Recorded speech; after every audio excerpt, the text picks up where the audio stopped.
email again. Yeah. All right, everybody, we're live after taking a week off again here. No, nobody's on yet. Okay, we'll wait a few minutes for people. Let me shut this door anyway. Yeah.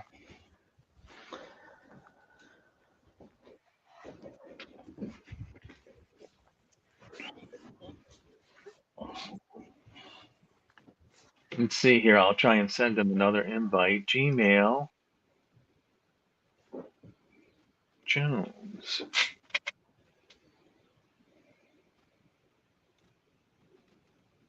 Jim Jones. 569. Yeah.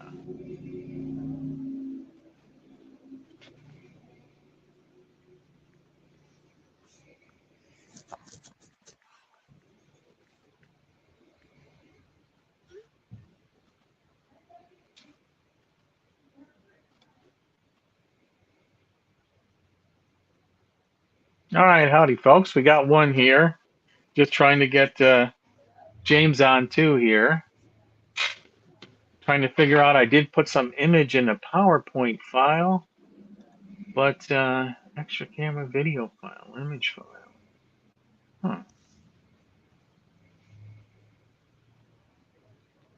Ah, I guess these. Okay.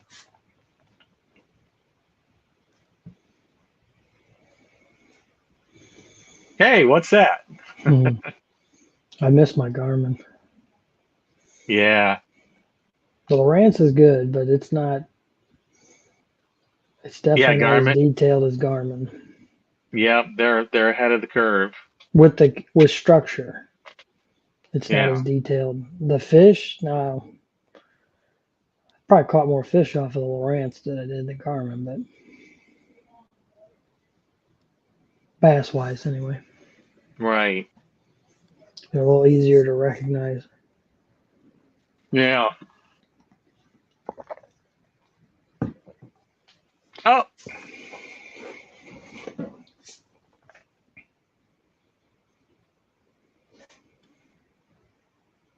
Oh, I see. It just brings in images up over there. Okay, I haven't used this feature yet. I'm muddling my way through showing some images here. Hmm. Yeah, I Let's actually see here. got to. If anybody in here has Garmin, I did the spent like 3 hours on the lake with the Garmin guru. He lives down in Louisiana, Oh and yeah. he came over and Yeah. met us at Lake Fork back when I had my last boat, and like went through the units with me and stuff. And it was interesting to see. Like he made it look really easy. Oh, uh-huh. I think he caught like a 6.5 on a rig off of a stump that Oh was like yeah. out in the middle. It was pretty cool. Yeah. But what he said he does is like he'll pull in. He goes, he'll just drop his trolling motor, launch the boat, drop his trolling motor, and just start panning around. And he'll go through and he'll mark like Oh yeah. 30 or 40 fish where they're at, and then he'll go back and he'll fish for them. He doesn't Yeah. like fish for them right then. And he's like, if they don't commit within the first couple casts, he just goes to the next one, and then he'll come back and check them. Yeah, that's exactly what Jake Lawrence was saying in the on the Tin Horse video from a few years back when he was on Kentucky Lake with them. Mm-hmm. Oh, there's James. All right. Hey, James, how you doing? Mm-hmm. Yeah, it had technical issues on this side. Yeah, no problem. I had to reboot myself again here today. Here. All right. Uh, Probably still people still kind of think 8 o'clock. I don't know why here. We always get a bump at 8 o'clock. I've been trying to be really clear about 7:30, but thanks for coming on, guys. Here and what Sure. kind of kicked off the idea was um, I was playing around with landscape mode 2 weeks ago, just because I was really shallow. I was, the bass were finishing spawning. The bluegill, I could see a bunch of bluegill beds, and I'm just like, oh yeah, um, my guy in the Kentucky Lake Super Tournament last year, I think Lawrence maybe calls it perspective mode. I can flip up my hummingbird and go this way, and it's like a different view. So I was playing with that last week and messing with the dials and stuff. And I get back this weekend, it's just like it's not working at all. And I'm like, I would check it out and check the wires, check the voltage, check the fuses. And I'm like, ooh, it's got it's 6 years old. My front unit has got 894 hours on it. So that's a few hours. And going in Lake Shelbyville, I've hit timber at least half a dozen times here with the thing. Stuff happens. So I'm like, take that guy off. And I was at my own little lake, and I turn it off all the time because I just know where all the spots are. It's a little 180 acre lake. But then I went out to Shelbyville on Sunday, and I'm like, I kind of felt lost. I was like, oh my gosh, I can't believe I got my Ranger in like August of 2022, and I didn't have a live scope before that, and I just couldn't realize how much I was using it. I didn't think I was. So it kind of threw me for a loop here. I had to think about how to do it old school wise and using side scan and really looking at structure and having to mark waypoints where I didn't have waypoints and find where to throw on them, the old fashioned way, and where you can't see the object. So I'm like, wow, that'd be an interesting deal to have here. And even though maybe it's more of a boater thing, but from a co-angler thing, as a co-angler, I was always looking at side scan, as I call it, the co-angler live scope, as best as you can get there, or sneaking a peek at the guy up front here, trying to see what's out there, if there's anything else out here. So I figured, I know you guys are both, boaters, and Eric's a boater and a co-angler, kind of a view from all around here. Let's go down the line here. James, I know you got a scope here. How much do you use it or not use it, or what do you use it for? And what are your thoughts on it? I started off with the Lowrance, but since my unit went dark on me, and after fighting with them, and all they wanted was the serial number off of it, and I was like, well, can't see it. And with that, but anyways, I ended up with Garmin, and I want to tell you, night and day. Some people say, well, there's a little bit of difference. I've had both, and it's night and day. I like the Garmin. Yeah, it's easier to use. Got a better picture. I haven't figured out the fish on it. Now on the Lowrance, I was starting to figure out, what was wet, how they was on there and stuff. But I'm getting used to the Garmin. But I use it 100% of the time, but not for what the pros use it for. I've always got mine on, and that's because as I'm going down the bank, I'm using it to find brush piles, rocks, saddles, any difference. Because started using it more because when the first Lowrance went out, say I've got the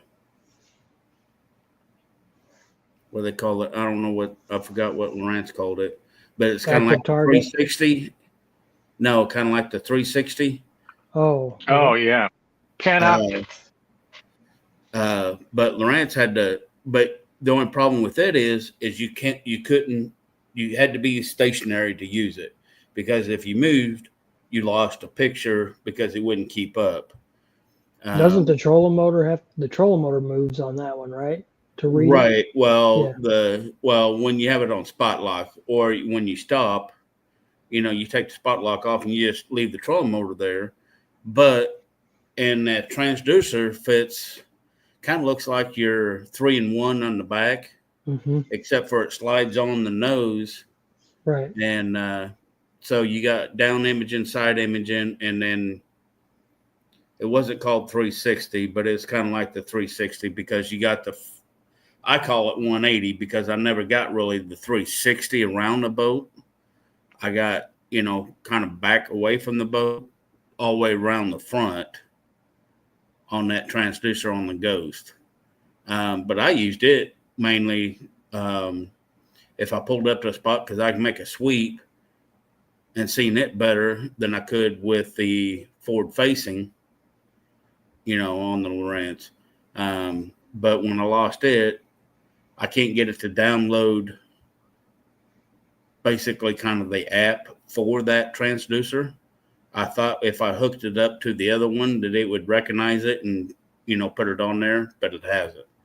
So I don't know if I don't have it close enough to the internet when I've done an upgrade that it didn't catch it all.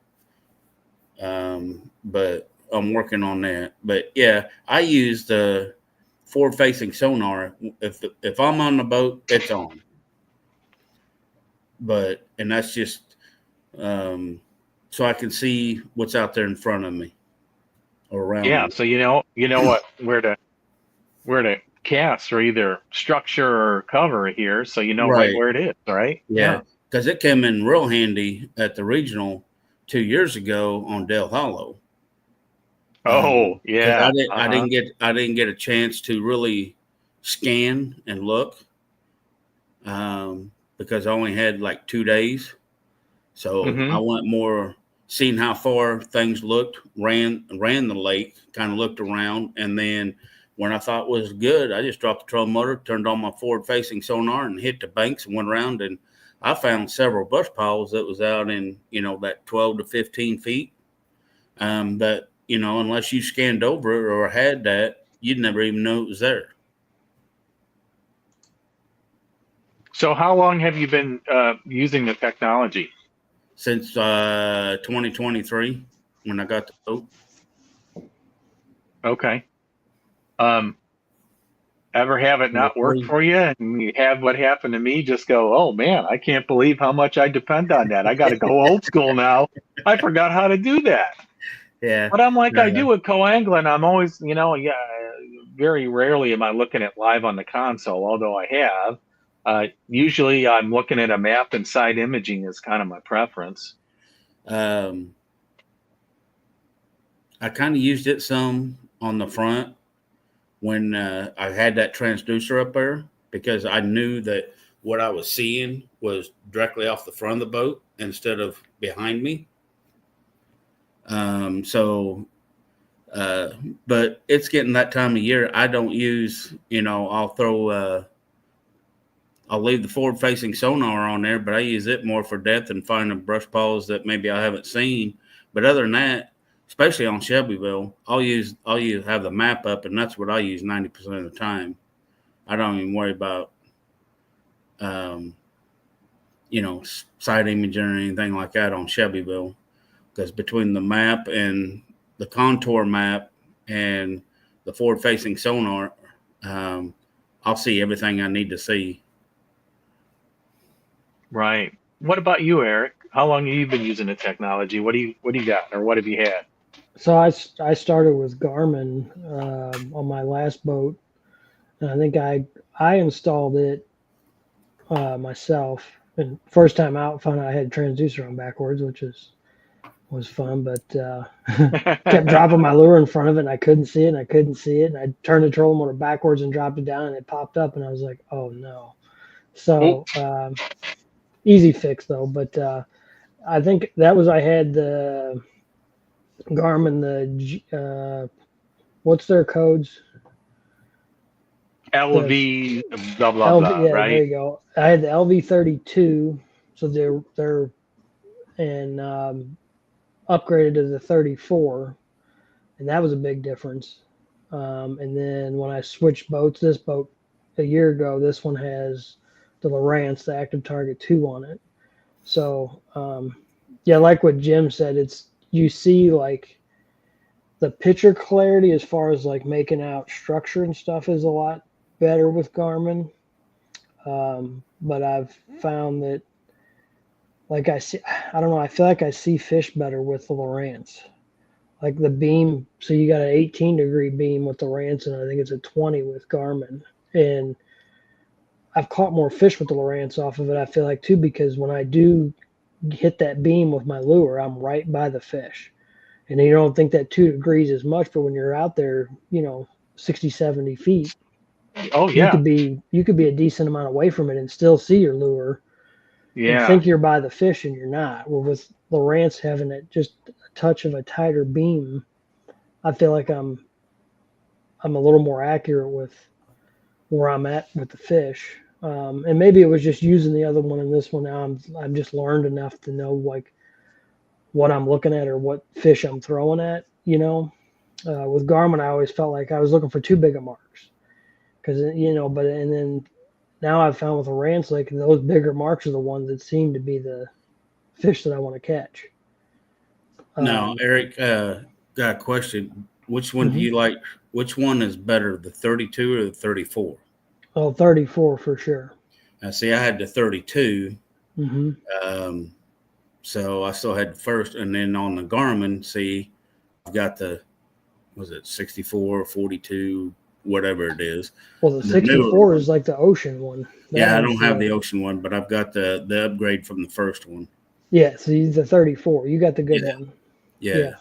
So Yeah. that's The 32. There's nothing wrong with the 32. You can catch fish off it, but it's way more like crappie fishing, like close up stuff. That 34, you can reach out 100 feet, and see them. I still have a problem trying to keep it on unless it's a real calm day. Because if there's any kind of breeze, I'll see something, thinking it's going to be fish out there, and I throw at it, and I know I'm within the beam, but before I know it, I'm looking, and then the boat's already drifted 2 feet, and I'm not that coordinated to between my eyes and my feet to make sure my foot is looking where my eyes are. Yeah. Yep. Have you tried using one of those? I've seen them where they make those markers you can put on your trolling motor where it'll it's a little bar that sticks off. Yeah. And it's colored and it'll show you exactly where that beam is pointing. Mm-hmm. It might help you just because that beam is never exactly where your trolling motor is pointing, or it shouldn't be. Right. It's usually off to the right or the left. Yeah. And you want it that way so that it reads past the trolling motor, I think. Yeah. If you get it where it's lined up too good, I think the trolling motor head interferes with it. Yeah. But that's what I've found. I've played with it a lot. And I started off and had the remote control bar for just the transducer. Mm-hmm. So it actually attached to the trolling motor. Right. But it offset, and then it had its own little foot pedal to where I could move it, especially because I got it because I wanted to put it on. If I spot locked, I still want to be able to move that transducer so I can see. Mm-hmm. Because when you're sitting in there, it's kind of wind that, on spot lock, that trolling motor is constantly trying to keep you in that position. Mm-hmm. Well, if it's hooked up onto the trolling motor, every time it moves, that transducer is moving too. Right. So I got that and had that put on there. And but I got tired of that thing kept on breaking on me. I'd have to go back down there and they'd fix it, and I'd bring them up here and I'd use it for a tournament and it'd break. And I ended up telling Greg, I said, well, from now on, if you guys get these, tell them do not cut the tube in the middle because the tube is so long, so you've got to actually cut the tube. Well, instead of cutting the end off, to the length that you need it, they was cutting the section out of the middle, putting it together, and putting a clamp on there to hold the two pieces together. So what would happen is that clamp would start to come loose a little bit, so the head would move, but the transducer wouldn't. And I finally just took it back and I said, and Greg says, well, I'm sorry about that, but I can't complain because of the price that I got it for, but yet at the same time I could because his guy is the one that, messed up, but right. He made it right on other things, but it was just aggravation that worked perfect when it worked good. Mm-hmm. So, yeah, what I found, when I first, I would say the first year I had it, pretty much ruined me fishing. Like I felt like I didn't know how to fish. So honestly, like I would go out and she had to deal with it in the back of the boat, and she was yelling at me all the time, like, "You're out in the middle of the lake. You're out in the middle of the lake," and I'm just chasing dots around, and I couldn't catch a fish.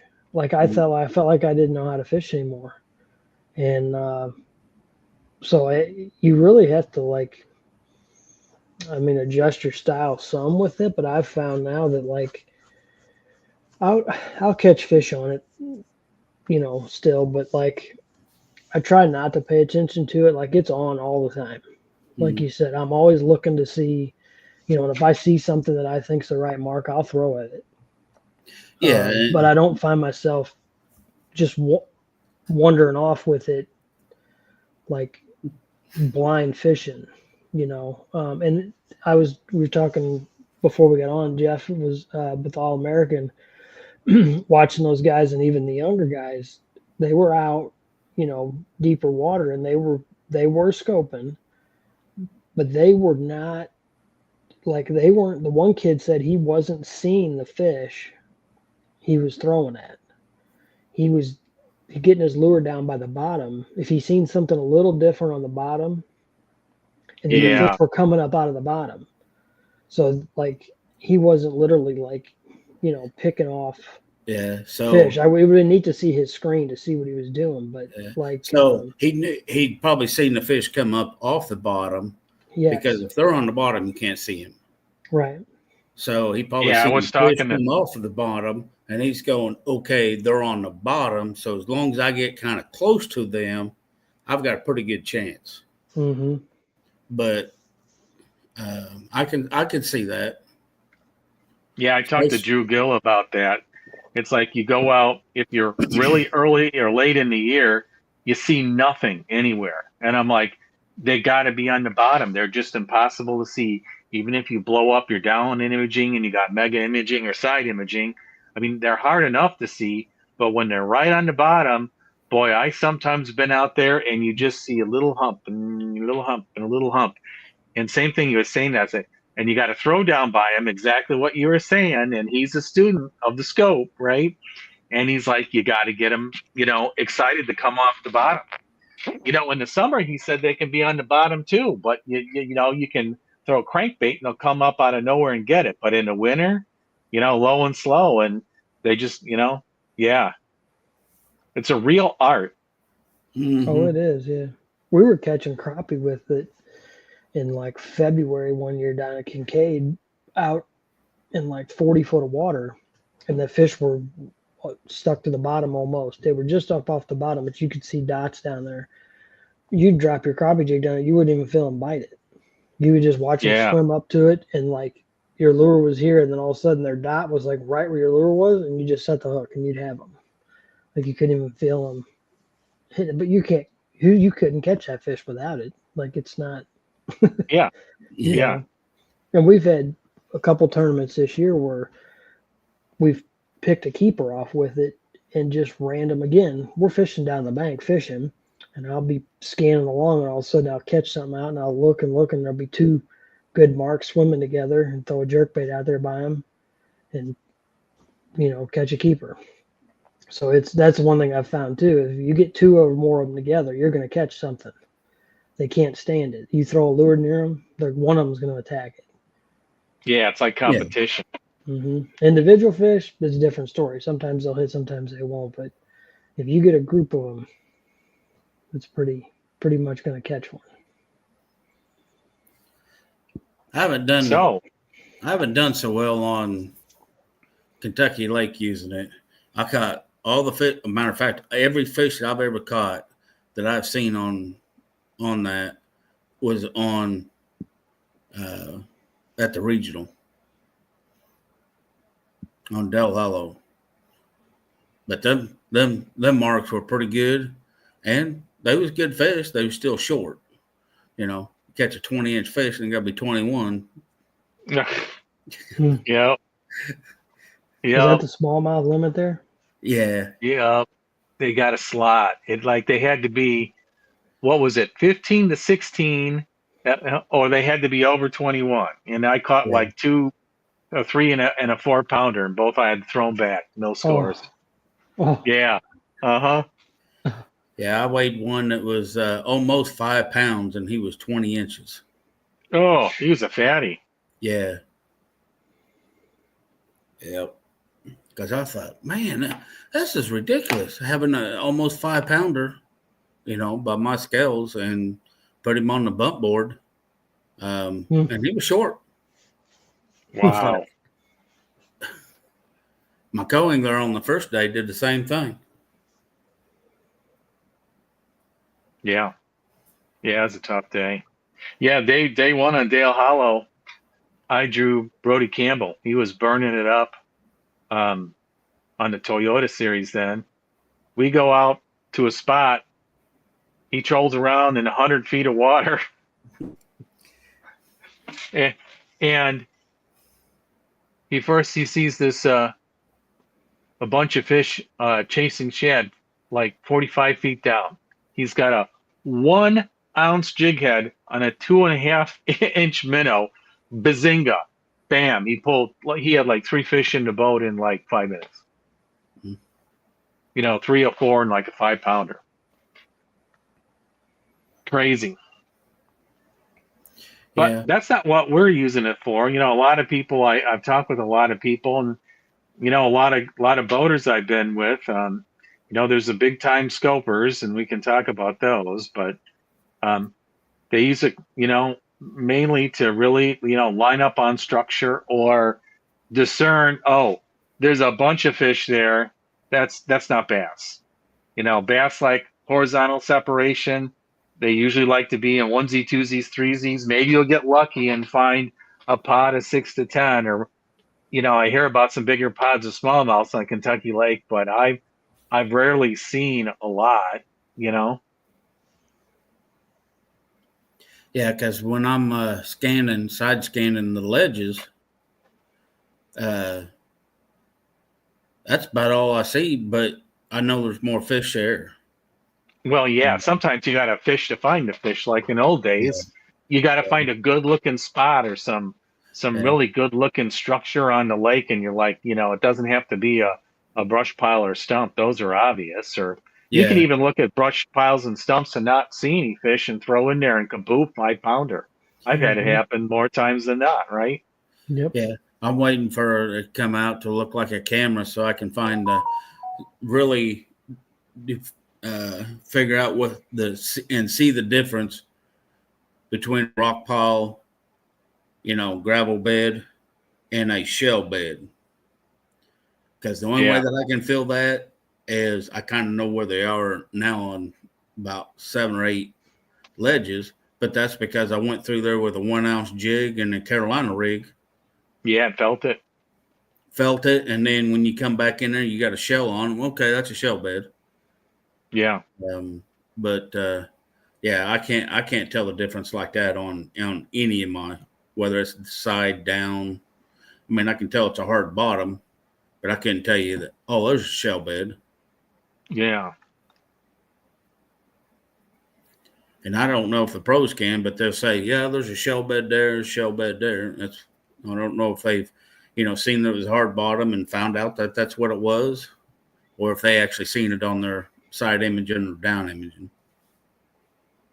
Yeah, on your good old fashioned 2D sonar, the colors on the bottom show you how hard it is, and gravel is going to be harder than shells, and raw dirt is real soft. So you look at the colors on that guy is what I think a lot of people do. I think too they go back on Google Earth if they can find where the lake was down a bunch, and they can look and see it there. Some of it's guessing too. Some of it's I fished with a guy down at Lake Fork, and he goes, and we fished it when it was down 6 foot when they fixed the dam back a few years ago. And he had live scope, never turned it on, and it was fairly new then. But he was like, he goes, oh, we're gonna go in here and fish this one point. He goes, I've thought this whole time, I've been fishing, 10 years. I thought this was a shell bed here, and it was just a gravel point that came out. But how many times did he probably say, we're gonna go Oh, fish in yeah. shell bed, and it's just Yeah. gravel, so it's some of it they Yeah. don't. I don't think they necessarily know all the time. What do you think it would do to your game here? Yeah, if you had to go out fishing without your forward facing unit? I'd probably be drawing a check a lot more. Oh, and that's an interesting one. And why is that? Because the ones that are out there that are getting in the top 10 or top 15 that are boaters are usually using the forward-facing sonar. You go back to the old 2D side imaging, then you got to rely on that and not being able to get out there and get the suspended fish that they're targeting and seeing. Or even a guard fry, or, chase a bait in the middle of a cove. You ain't going to see that. If you do, it's going to be on the side imaging or down imaging. How you going to know where they're moving, where they're going to be able to catch it? Yeah, I asked if you went out and had to fish without it, how would you do? Oh, And yeah, you and came I back said, and said I'd be getting more checks. I think you yes. meant the opposite. No, I would be getting more checks without the forward-facing sonar. Oh, I misunderstood your explanation. Because if I can't use it and then nobody else can use it, so it gives me a leg up because I'm so used to using old, the old school way. I didn't mean for everyone. I just meant side by side. It's going to be. I mean, it really wouldn't make any difference to me because I'm not using forward-facing sonar to catch the fish like that. So to me, it doesn't make any difference because when I go out, that's what I'm doing. It's usually old school because, I throw at stuff, thinking where I get, but I don't do it enough to get that accurate to hit that beam. So I use it to scout. I use the forward-facing more in a scout mode than I do anything. Even though it's not in the scout mode, it's forward. Because it seems to me that my brain hasn't figured out with the scout mode on how it's laid out to be able to see, if it's a fish or anything. I've used it to see, like you was kind of talking, the crappie beds, the bluegill beds. Oh yeah, they come up perfect on that. But trying to figure out if it's a bass moving through there, or anything, I haven't fished it enough and really been on it to study it enough to be able to use it that way. So if they said no, I couldn't, if I lost it, it wouldn't make any difference to me. How about you, Eric?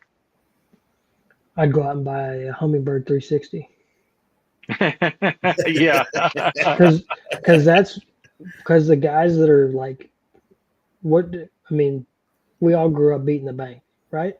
Yep. Texas rig, throwing a jig, crankbait, spinnerbait, square bill. square bill. Like we all grew up doing the same thing. We're in a generation now trying to learn, this, and that right there will give you something to throw at, which is what we're probably 90% of the time using live scope for. We're using it for something to throw at. Yeah. So actually on my boat before the Ranger, I had a 2015 Triton, and in 2021, it was like, 360 versus, live, Garmin Live or, Humminbird 360. And I looked at it, and basically at that time, after doing my research, I got the 360 because it said, if you're kind of a shallow water bass guy and you want to see where these things are, 360 is what you really want. If you're out fishing deep stuff, then, that's more like what the live scope was for. And so that's what I got. So when my unit broke this weekend, after messing around with it on Saturday, I'm like, okay, I got that old 360. I grabbed it, bolted it on, put it together. Wouldn't work, checked everything. I think the problem is it's got firmware from like 5 years ago. And I've got a totally new head, exactly the same problem you're talking about, James, here. It doesn't recognize it. It doesn't connect or anything. So somehow I got to figure that out, because I also told myself, I'm like, God, you know, are they going to be banning forward facing soon? You know, Bassmaster's making some stuff, BPT's down to one period. And I'm like, We can only do I hope. want to buy a new sensor for $1,500, and it's not even the Mega Live 2, which you got to have all explorers for? That's a whole new setup on a boat. It's 10 grand. I'm like, you know what? I'll go back to Mega 360 for a while, because I don't do a lot of that deep stuff. I've tried to, and I've caught a couple fish, but it's hard unless you get on the big school. And like Eric, you were talking almost a little bit earlier, you get on the big school, a lot of times it's like stripers, not largies or smallies. You know, definitely not largies. In Kentucky Lake, yeah, I think they get on them. You know, and you can see, you know, the smallies kind of school up more than the largemouth, right? I think the largemouth are schooling up too. So Yeah, I think our issue is the lakes we're fishing. yeah, Look at those guys, like those guys that fish table rock down there. They all have it. They all catch them because they can go out and pick them off of trees and like off of the trees. Yeah, like yeah, like you can do that at Ren. There's no yeah, water in the damn lake, so you can't. right. You know, you'd be better off to have the 360 and be able to see laydowns that are there that you can't see with your eyes. You probably catch more fish that way than you'll ever catch at Ren in more than 6 foot of water. Like, Well, yeah. you know, Uh-huh. so I don't know. That's, and then Shelbyville, I don't know. I've just not had a good experience there. And, you know, I've caught some fish pre-fishing it, but tournament wise, I just haven't, have not done well there and don't, you know, I haven't gone up and fished the lake on my own to see, you know, so I don't know. It's just, and then you got like the Ozark, where it's all deep water. There's a lot of deep water. There's brush that's out deep. It's so much different. And then you see that like the lakes the pros are fishing the same way. It's just, they're not fishing mud holes. You know, you go down to Florida. Well, the guys put it on landscape mode and figured out how to use it, right? The classic at the Grand Lake, right? It was shallow and muddy, and they put it on landscape mode for the most part, and we're looking at them live, and you know, kind of like I kind of view landscape mode kind of more like 360, right? Yeah, it is. Yeah, same way with. So Garmin's is perspective mode. Lowrance is scout.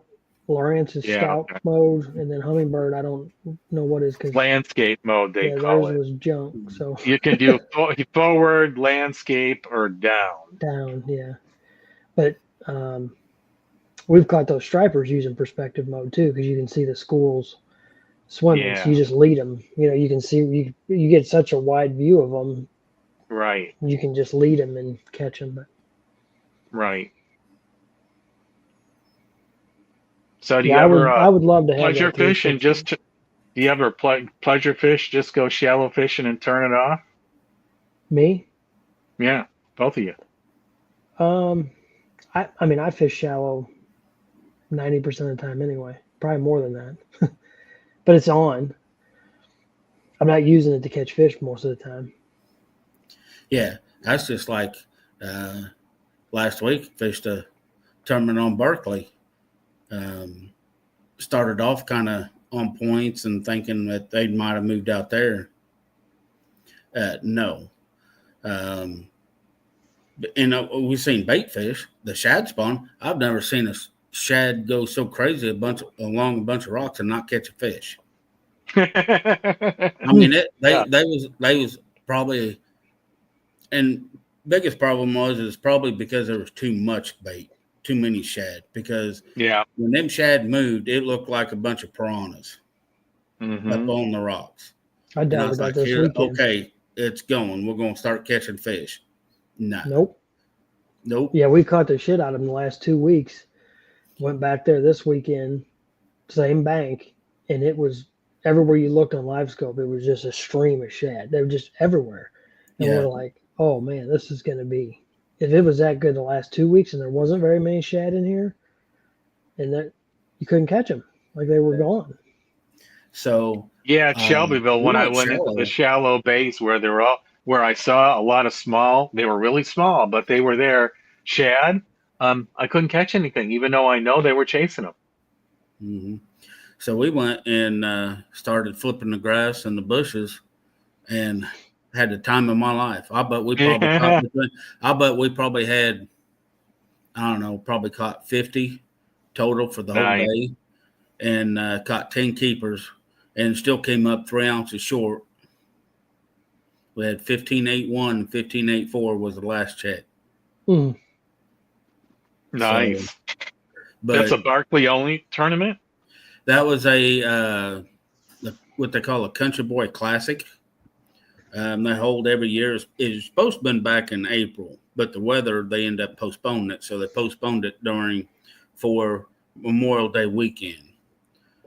So a lot of them didn't show up because it was a 4-day for most, and it was a get together and stuff. So I think there was like 30 boats that showed up, and they usually have about 50 to 60. So they have one in the spring and one in the fall. Gotcha. And so a guy from work wanted to fish, so we got in there and fished it. And but yeah, I thought, well, shad spawn going on, we'll hit the rocks and go where the shad are and get into that. Nah. And they were still in the bushes. Yeah. So. Yep. I'd say the last time though I went out without it on my boat was when I forgot my front head unit on my last boat because it was a Garmin and I could disconnect them. And I took it off, took off, grabbed a boat, and it was at the house. So I just went fishing. But this Wasn't it fun? I did that a few weeks ago. I just said, yeah, I'm just turning the sonars off. I'm grabbing a couple of cold beers, and I'm just gonna go do some fun old school fishing. And it was nice and relaxing.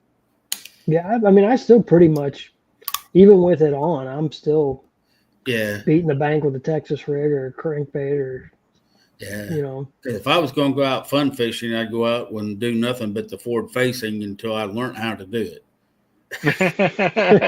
Yeah. But I with my schedule and stuff, it's like if I'm out fishing, I'm pre-fishing. If I'm not pre-fishing, I'm fishing a tournament. Yeah. Yeah. So, I kind of had a break here. I hope they make a change though for us. I hope they let them go to 50% for us. They can use it in half of, and they can use it in. You mean for BFLs, Eric? That's what you're saying? Yeah. Yeah. That's funny because where it matters the most is at the BFL. Because you've got co-anglers. It used to be the opens because they had co-anglers. That was on the BASS side, but and I can see it at the opens, but the invitationals in the BPT, I don't know why they restricted them, unless they got tired of thinking that they're going to lose viewers. Yeah, 100%. But to me, like I said, if they don't use forward facing, then they're going to schedule some tournaments during the prime of spawn when they're on beds. And so what are you going to do? You're going to see a guy in the front of the boat anchored, and he's going to be flipping at a fish that you can't see, and you're going to be seeing his back. So what's the difference? Yeah, no matter what, you're getting the same view. I don't know anybody that says, well, I don't want to look at the back of a guy's head. Well, that's all you're going to look at anyway. Even when he's going down the bank or flipping or anything. Okay, if he's flipping, you got a side view. You can see his profile. But other than that. Yeah, the camera guy can't stand in front of him. Yeah. It don't work. Yeah, so, but to me, I figured if they wanted to kind of see a change, make it across the board, and especially the BFL. Because I'm starting to think that's a big issue right now with the co-anglers. I mean, there's still some fighting, but you notice when they went down, they cut them down to 2. They can't have 3. They can only have 2 on the boat, period, during the BFLs. A lot of people quit fishing. I mean, look at the numbers. The numbers are down too. I think Illini's numbers are down because of where the regional is. But I don't think it's forward-facing Sonar on Illini division as it is. Even Kentucky Lakes, their numbers are down. Numbers are down all over. Yeah. So, truthfully, though, that regional is going to be the best water we get to fish. Absolutely. Right. So the people that know, like they know. Yeah. Like I'll blank all 4 tournaments just to go up there. I don't care. Like it's and I'm well on my way to doing that. I don't know if I'm going to make it. I'll race you. I'll race you for it. Don't. Well, I ain't blanked all 4, but if I catch enough and I get in the top 32, I know you don't have to, but if I get in the top 32, I'm only fishing 4 tournaments the rest of the year, rest of the time. As long as I fish BFL, I'm only going to fish 4 tournaments. Because the first 2 years, when I got the boat in 23, I only fished 4 tournaments, qualified for the regional. Last year, I only fished 4 tournaments and moved up from 42nd to 28th in points and only fished 4 tournaments. This year, first one was on Wren, and I blanked. So go to Shelbyville, I'll catch a keeper, but you bragging. Bragging. No. No. Sad but true. Out of the 8 tournaments that I've or 10 tournaments so far that I've fished in the BFL on the Illini division, I've only drew 1 check. So, the lakes are tough. I should have had probably had a good chance at a check on the last LBL. And I was on fish. I just couldn't keep them hooked up. I don't know if it's because I hadn't thrown the Carolina rig much, but my hook sets, man, I'd set that hook, start coming in, all of a sudden they jump, come down, I'd be fighting them, and all of a sudden the hook just come out. And my boater and my non-boater back there just tearing them up. Getting his in. But he ended up weighing in the limit, had 3 fish and got a check. So I told him that morning, I said, we're going to go and we're going to hit 2 spots, and we're going to be throwing a Carolina rig, a Texas rig, and maybe a crankbait. And got there, and we had to work at them because they'd move up, get up on top in that 8-foot, 10-foot of water in the rocks or a couple of the shell beds. We'd catch 3 or 4, and then they'd move. And we'd move on down it was a ledge, but I don't really call it a ledge because it wasn't out. It was in a cove. Yeah. It was a nice cove, nice flat that come out there. But we'd hit a couple of them spots. We'd kept fishing. We just rotated, and all of a sudden we went about 2 hours without catching a fish. And I said, well, let's go hit this other spot. And caught 1 short fish off of there, and the wind picked up. And I said, well, let's go back. And still caught fish, but I just couldn't keep them pegged. I ended up getting, besides a short fish, but I only got 1 keeper, and he probably weighed 3 pounds. And I know I lost probably 3 or 4 that was bigger than him. So I had a chance at a check on that one, but I blew it. Yeah. I think we just all have those days sometimes, you know? Yeah. But, More seasons. I'm going to try it again Saturday. I wasn't going to fish only the 1 LBL because I got talked into being a boater so he could get get in with a co-angler. I said, yeah, I'll do it. And I seen a guy on that BFL Phoenix website, and I'd seen him like 4 times, and nobody had answered him. So I messaged him. I said, hey, if you really want to fish, I'll be your link. He said, great. So I got into it, so. On the boater side? On the boater side. I'm going on the boater side. He was a co-angler. And there's a waiting list for the co-anglers on the LBL. That's crazy. Yeah. Yeah, isn't it? And that's why it was on the first one, because I didn't even have I was going to, and then the guy, all of a sudden, they called me from BFL and says, hey, do you got a link? And I said, yeah, it was on the thing. And he said, okay, because we've got several that's needing a boater so they can fish. Yeah, I really think the Illini division, if we fished lakes where people felt like they were going to catch fish, not necessarily win, but catch fish, you'd double your participation. But who wants to go sit in a boat for 8 hours and not catch something? Mm-hmm. Well, I think feel like you don't have a chance to. Yeah, it sure seems like fish catching numbers are down on Rendon, Shelbyville over the last 3-4 years. Mm-hmm. I told you, I just looked kind of across the board. That Angler's Choice was at Wren Sunday, and 13 pounds won it. There was a handful of limits, but there was probably a third of the field, third of the field blanked or had one.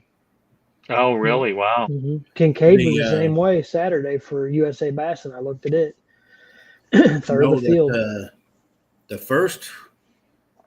first USA Bassin on Shelbyville, Pat Odell won it and had 19 and a half pounds and had one that was 6.5. Wow. Not this year. Yeah, this year. Yeah, I saw it. Yeah. It was either the first one or the second USA. I don't know how many USA Bassins they've had on Shelbyville.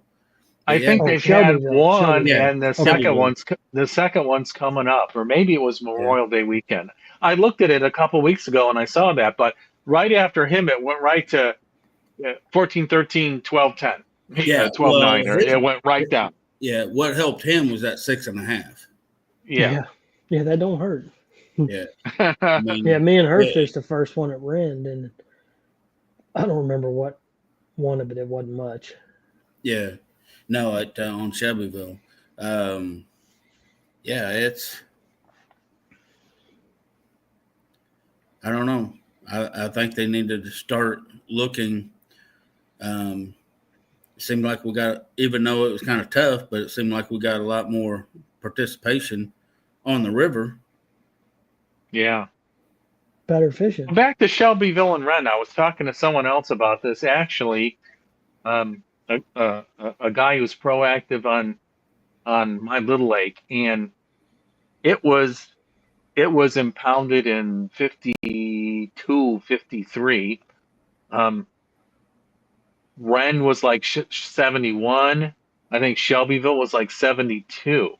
So those lakes are both 50 years old. So all the habitat and structure, all the timber, a lot of the structure of the lake is gone. It's the timber is depleted and deteriorated, and a lot of the old culverts, bridges, houses, foundations, old bridge stuff is silted over.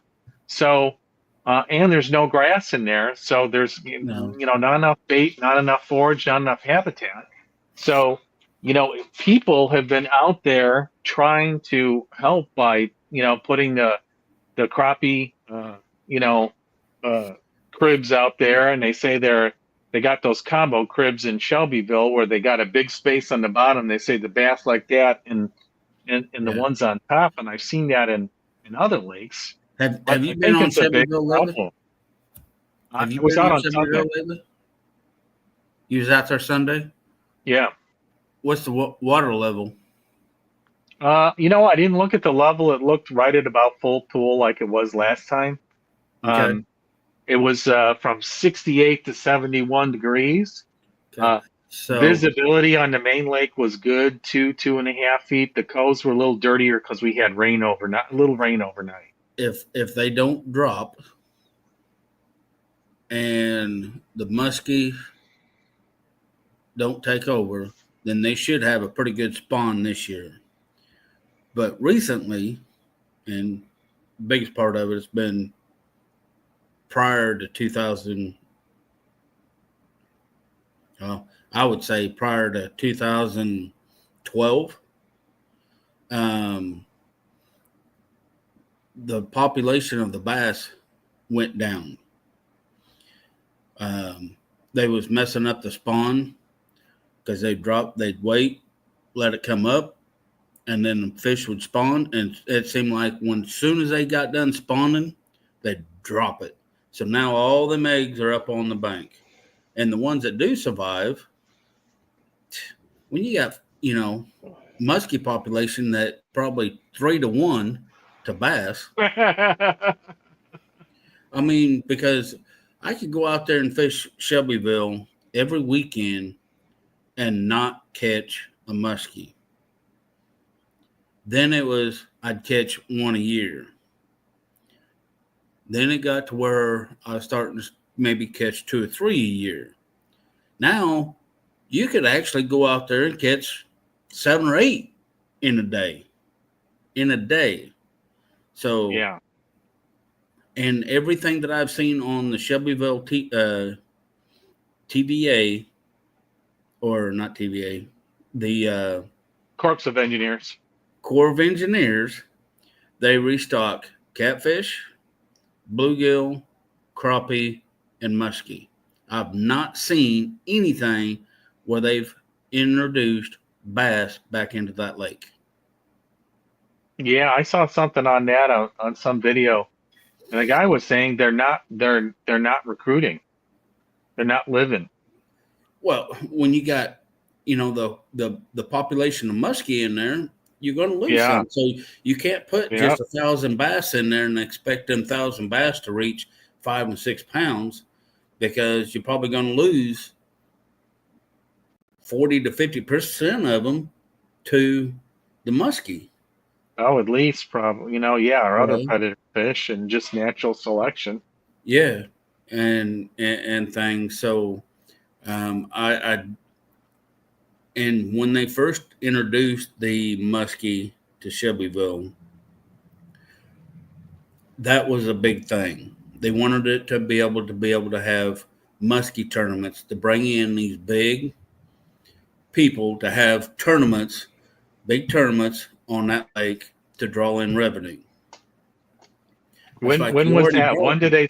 When they start putting muskie in there? Because I know they're common to the Kaskaskia River. In fact, smallmouth bass are in the Kaskaskia River.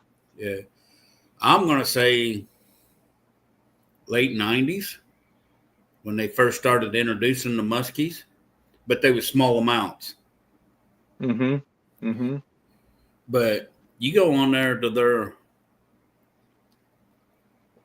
Yeah, if you get a bright crankbait or a bright chartreuse spinnerbait, I tell you, those muskies will tear up your chartreuse spinnerbaits. Yeah. So, and if when I started looking on the Corps of Engineers, and I found that page so I could find the crappie, huts and square where they's putting structure back in the lake, I started reading. Went way back, and every time that showed any kind of stocking, everything was there except for bass. And it's like, muskie population is there. You don't need to be putting any more in because nobody's taking them out. Yeah. Crappie they're taking out, bluegill are taking out, catfish are taking out, bass, even though there's still people taking bass out. And that's their right, but yeah. But if you're not putting back in there on the conservation side of it, and people are still taking out, and you're relying solely on the reproduction, on the natural spawn to take place to replenish that lake, it's not going to. Well, Yeah. I just looked it up. So in And 2024, they stocked 12,000 adult muskie. Mm-hmm. oh my gosh, really? And Adult and if you want to muskie catch a they- sauger, because that's what everybody goes to the lake for, is to catch a sauger, they stocked 251,000 of them. No Oh, largemouth fin- bass. fingerlings. Yeah. And then What you got about walleye. 23? Walleye, 299,000 walleye. Yeah. There ain't no bait in that lake. That's the other, like the lakes we're Yeah. talking, like you just said, you fished and you saw all them shad, right? Mm-hmm. So the lake I was at, that lake is packed with shad, and every fish you catch is fat, healthy, And yeah.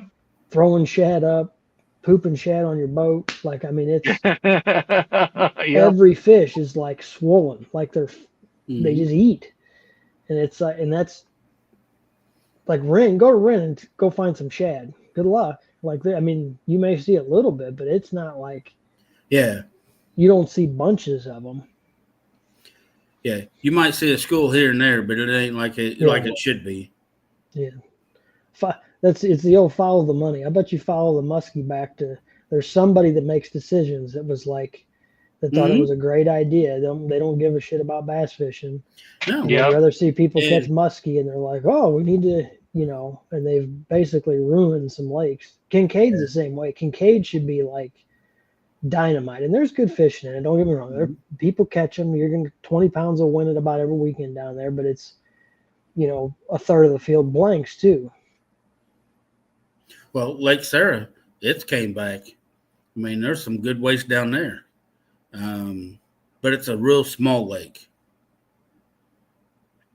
But yeah, back in the day, and I think that's probably the reason why they started doing it, because the clubs, because Shelbyville, there'd be 5 or 6 clubs that would come down and spend a week or at least a 4-day, come down from out of Chicago and fish club tournaments, and their club tournaments would have 50 to 60 people, members in it.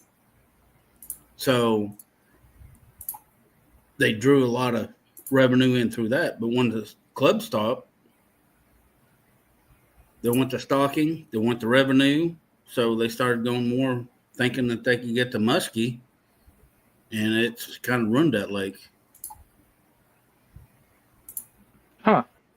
I wonder if we could inquire to the Corps of Engineers on why they're not stocking bass here. If we could get somewhere on that. They'd probably say, well, we would, but if we spend $10,000 in putting fish in there, we're just wasting our money because the muskie going to eat them. Yeah. I mean, I used to run into guys at least once in the spring and probably twice in the fall on muskie tournaments, anywhere from some of them were just 20 boats, some of them were 50 boat. But after COVID, I have not run into a single muskie tournament. Kind of think about it on Shelbyville. They still have Kincaid. Yeah. It's on there. There's Kincaid. There's the other thing that maybe would help both of those, Shelbyville and Wren, if they shut them down for a year from tournament fishing. Yeah. Just cut them off for a year of let them. Are you on the unpressured? There's a tournament and I was looking at this the other day because it came up. There's like on Lake Shelbyville every weekend this year. There's a tournament. We ran into that crappie tournament in the last MLF tournament, but there's like 2 or 3 crappie tournaments. Every one of them's largemouth bass. Only 2 of them are big, and then most of them are like 20, 30 boat, 50 boat, or small ones, not big ones. Well, the VFLs are doing their part to cut their participation in half. Yeah. But there's good lakes in Illinois. Like, we couldn't fish in for BFLs, but like Coffine's one that, again, that shad population, you go in there, that lake is loaded with shad. And they'll throw a tournament there and it'll draw. It's 25 horse limit there, and it may draw 20. It used to when it was a winter, when you could fish a winter league there through USA Bass, and we did it. And almost every boat catches a limit. Yep. It's 15-inch limit, and then it'll be somebody will catch a couple 4-pounders and win it with 18 pounds or so. But everybody catches a limit. Like you go out there and catch fish. Yeah. And it's loaded with shad. There's no muskie. Crappie. There's good crappie fishing in there. So I don't know. They just need to look at how they, I think, approach I'll tell you, it. The pros are good at finding and catching fish. But even when the pros came down and fished Shelbyville, they didn't do that well either. I remember a guy at work said, and that's still when it was halfway FL, decent. When it was FLW, or the guy said, "Yeah, it was down there." No, it was BASS. Because BASS. Yeah, it was. They had called like a super tournament. They take the top 50 guys and they fished Shelbyville day 1 and day 2 because it was a 4-day tournament. Then they went over and fished. Their last tournament was on the lake Carlisle? there in Pena. No, it was on Pena.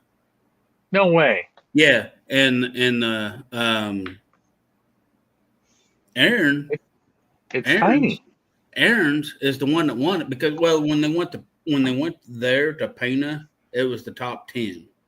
Oh, okay. But Aaron's won it. Really? He fished my lake? No way. What year was that? I got to look that up. I was sitting there trying to think. It was in 2000. I had a buddy working said he went to there was an FLW on Lake Shelbyville, and Edward Evers came back and said, "Are there any bass in this lake?" And that was like 15 years ago. He thought it was an FLW.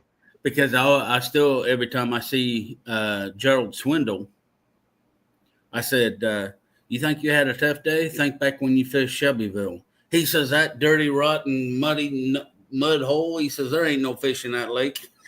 I said, "Mud hole?" I said, "It was clear when you guys were there because you could see about 6 inches down."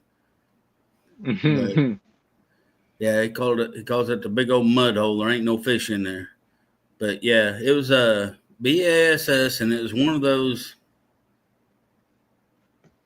It wasn't a regular BASS, elite series, but it was. Right. They called it. It was kind of like a super tournament because they fished, I think, 2 days on Shelbyville, and then 1 day on another lake, and then Pena, or 2 on Shelbyville and 1 on, I can't remember. But yeah, that was there. Wow, that's cool. I have to look that up. That's a neat little factoid.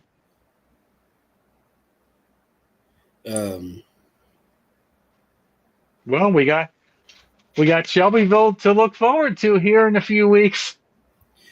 Yeah, and I'm not going to be able to pre-fish it, and I got a tournament every weekend. What's your schedule? What's your schedule the next few weeks there? I've got USA Bassin on Saturday. Where at? On Barkley.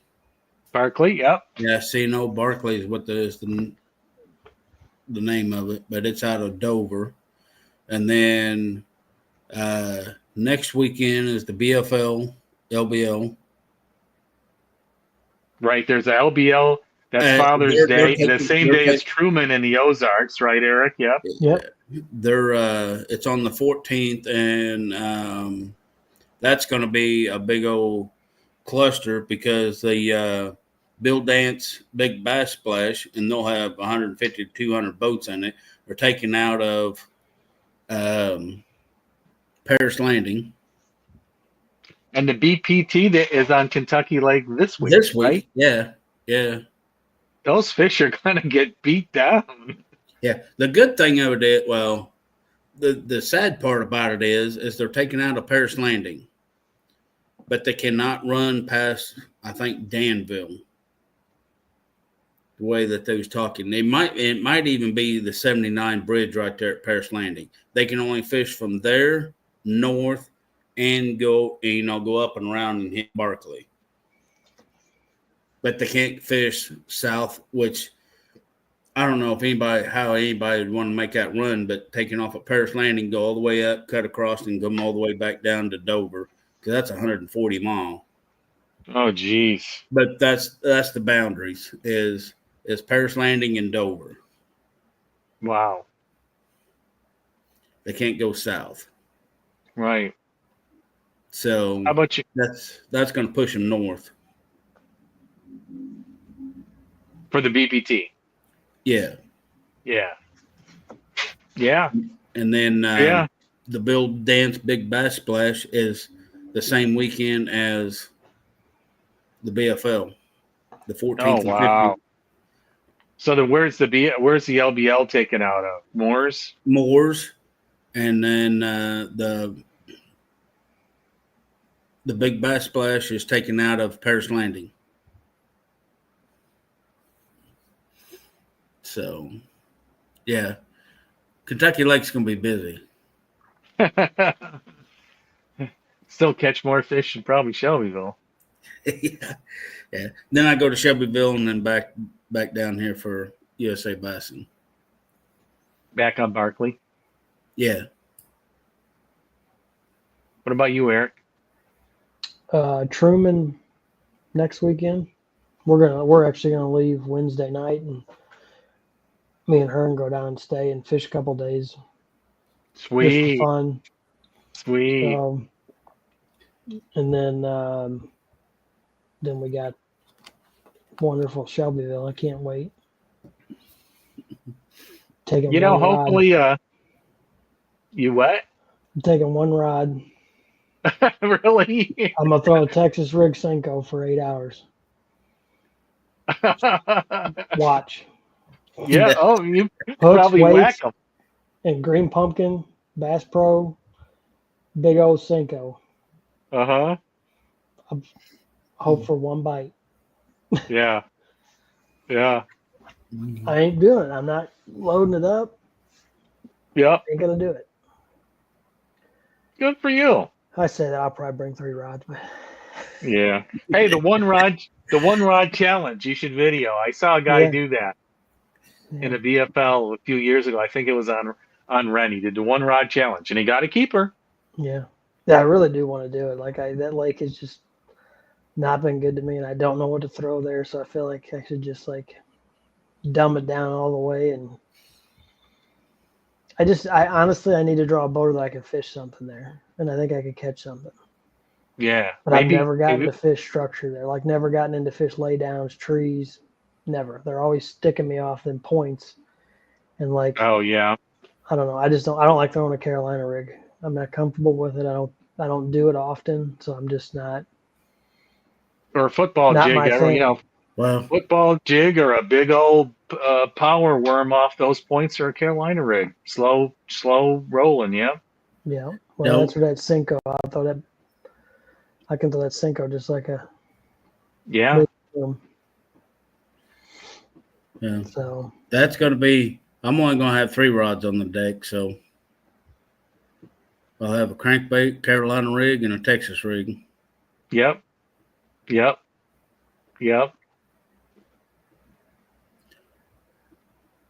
Probably start off that morning flipping trees and lay downs, and if I don't get any of that, then I'm hitting my points. And if I don't have anything by 11 o'clock, I'm going to the railroad bridge. Yeah. Yep. Because I'm going to catch a fish up there. Yeah. And is our super? It's a Kentucky, isn't it? Yeah. Yeah. Out of the dam, I believe. Yep. Maybe I will get to catch a fish in this league.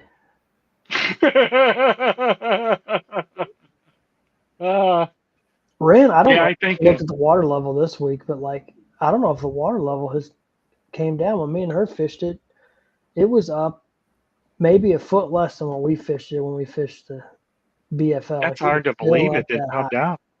Mm-hmm. You couldn't get under. Well, they just got a spillway, not a dam, but I can't. Yeah. They've been getting a lot of water because they're south and they've gotten probably just as much water as we have. Barclay's still up. It's probably still up 2 feet. Kentucky Lake's still up because not only are we getting rain here, but all the rain goes east, and all it's doing is getting downriver, and it's coming back this way. I spent the weekend in Nashville, and our Airbnb was overlooking the river, not too far from the Nissan Titan Stadium, and I watched the water go down 6 inches and came up a foot in 24 hours. Wow. And it's still rolling. Matt's asking for tips on Truman. I've never been to Truman. I was trying to jump in that one until my wife's like, she's really cool about fishing. She's like, that is Father's Day. We celebrate that as a family, right? Can't you take one day off? Okay. Take him to the lake. No, just kidding. Yeah. So, yeah, I don't know. We'll see. I'm glad I get to pre-fish it for a couple days ahead of time. Maybe I'll know more then. But what kind of lake is it? Is it an impoundment? Is it a natural? Is it a highland? I have no idea. I know there's a lot of standing timber and rock banks.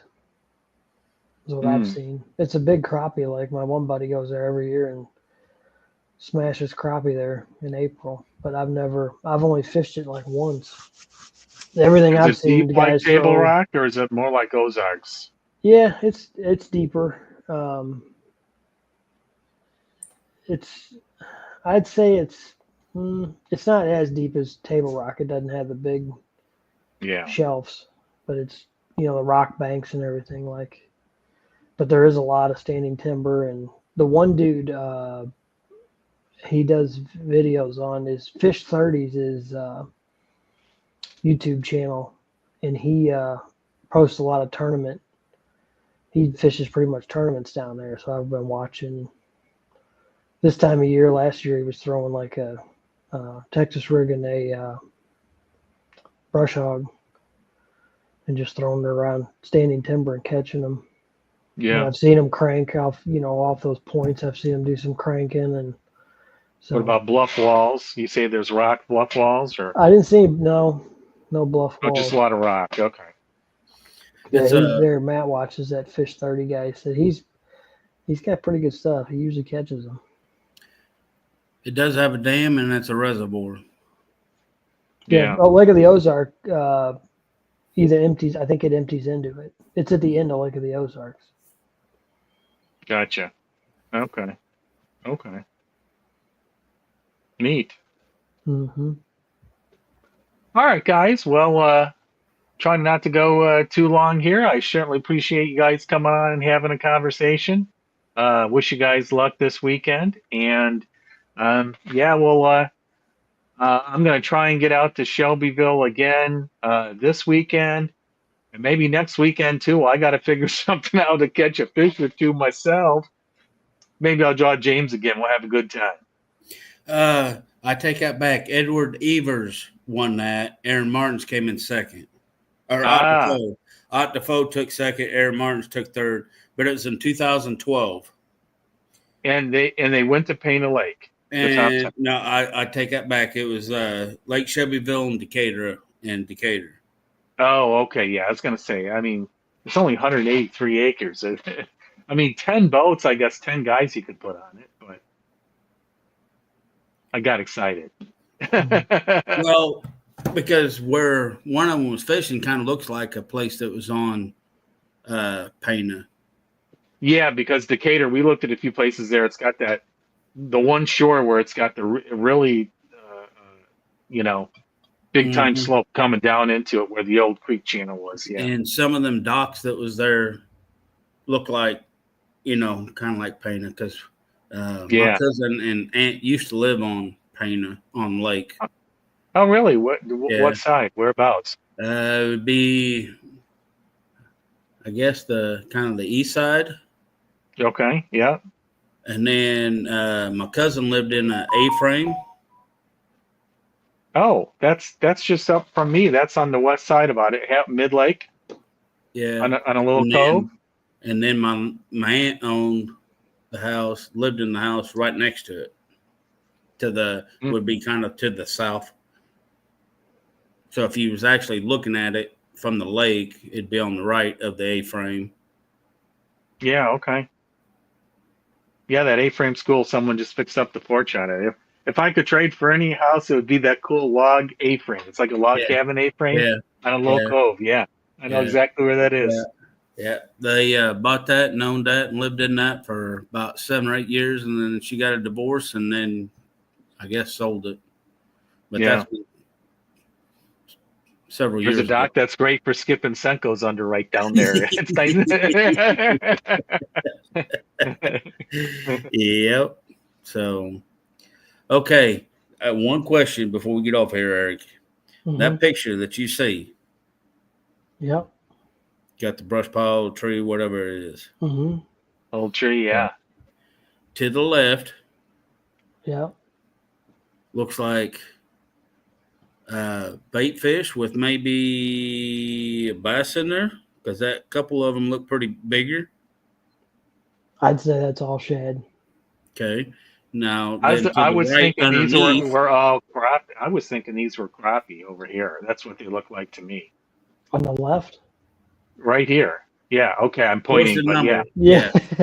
They're To the, so to to the me they're left towards the number. moving. 16 to 20 feet, Yeah, that 18, 16 to 20.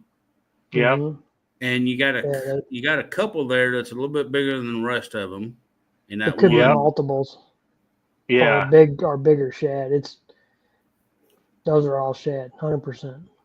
underneath the tree, on the right side, towards the big top blob? of the drop off. The big blob or the little dots? Both. So you really have to see it live to see it to know. Yeah. That could still be like part of the brush pile, even though there's all black, like around, if you look right below 5 foot, where like 14 foot comes across. Yep. So that probably it's a tiny fish though, because he's zoomed in. If you look, he's zoomed in to 40 feet right there. Yeah. So at 40 feet, you should be seeing that one big mark at like 20. Right. Like that could be a crappie. That's probably a big crappie, or that might be a bass. But like that's a tiny dot to be zoomed in that far. Well, if you say this is 15 to 20 feet is 5 feet, it's showing that fish is 2 feet long. Look at this, 15 and 20 feet up at the top, right? Yeah, it doesn't work that way though. I know you think it like it's supposed to, but I have found it does not. That could be a trash fish. If it was live and we were watching it move and you could see its like tail swimming, it's trash. If you can see the whole fish, like you'll see carp on there swimming schools, just kind of like that pile of shad right there, but they're much bigger, and you'll see their whole, like, you can see them tail waggle. Yeah. Usually they'll see like these big giant schools of them, and they're carp. I've snagged them with A-rigs. That's how I know. I've seen them swimming, and I've run an A-rig through them and hooked one of them. Because I know that's a Garmin. Now on the rant, when I was over on Del Hollow, the fish were vertical or horizontal, up and down was the mark. But they was probably as thick as that wide one, that's there between 15 and 20. Yes. It was wide like that, except for they went this way. Those are the good ones. And and that threw in there and they was about 10 feet. And that's when I caught them on a jerk bait. Threw up in there. I mean, it didn't take long. I mean, it was like the third jerk, and boom, it loaded up. Yeah. But I could never get any, on like Shelbyville, Wren, or even Kentucky Lake. I never duplicated that. But I Just see a hadn't found lot the of right marks. I see a lot of dots, where I knew was bait fish. Mm-hmm. But I've seen some other bigger, which I knew was probably, close by, which I don't know if they could have been trash fish or that. But So yeah. stripers will look a lot like that group below that you're looking at, the shad, Mm-hmm. only when the screen's bigger. And they'll be a little bigger, a little brighter. But They'll you be need, long. like, Well, they'll be longer too, right? not always. They'll look because they're Because moving so those fast. are round and blobby. You know what I mean? Mm-hmm. Usually they're moving so fast though, it's hard to. It Yeah. won't pick them up. It depends on your angle. If you hit the right angle, Right. they'll almost look Right. like those carp, but they're just way faster. Like just the way they move is different. But you're also like I wouldn't. My screen stays at about 80 feet, unless I'm Well, yeah. copy fishing. I stick mine unless I want to see something particular like that brush pile, and then I'd zoom in. Yeah, but I would only Right. do that if I'm crappie fishing, because I don't want to get like. I try to. They say like if you keep zooming in and out, it changes the size of the fish, so it makes it Well, hard to you lose understand. your perspective on how big a fish really Yes. is. Like Yeah. I was looking at how close this is. The boat's right here. That's only 20 feet away there and 20 feet away. You're really close. I Yeah. mean, He's yeah. only looking If 40 you're foot six, out. yeah. So Yeah. that's what I'm saying. I've caught 12-inch crappie that look just like that mark that's at 15 to 20 feet. And that guy, I don't know if you look at I would assume he's crappie fishing if you look at the shadow in the picture with a spinning Yeah, he's rod. got that. Like he's dipping right down into that Yeah. And he's brush pile, yeah. Uh-huh. trying to Yeah. catch them. But the dots need to be bigger, like to catch good ones, good crappie. Like, Yeah. yeah, so I don't know. It's you just got to get used to what you're looking at. But I would definitely like keep that screen backed off. There's no reason to bring it in. Well, usually when I zoom in, it's because I want to see how big, the brush pile or the pile of rocks or whatever. Mm-hmm. I ain't zooming in because of the fish. I'm trying to zoom in because of the structure. Yeah.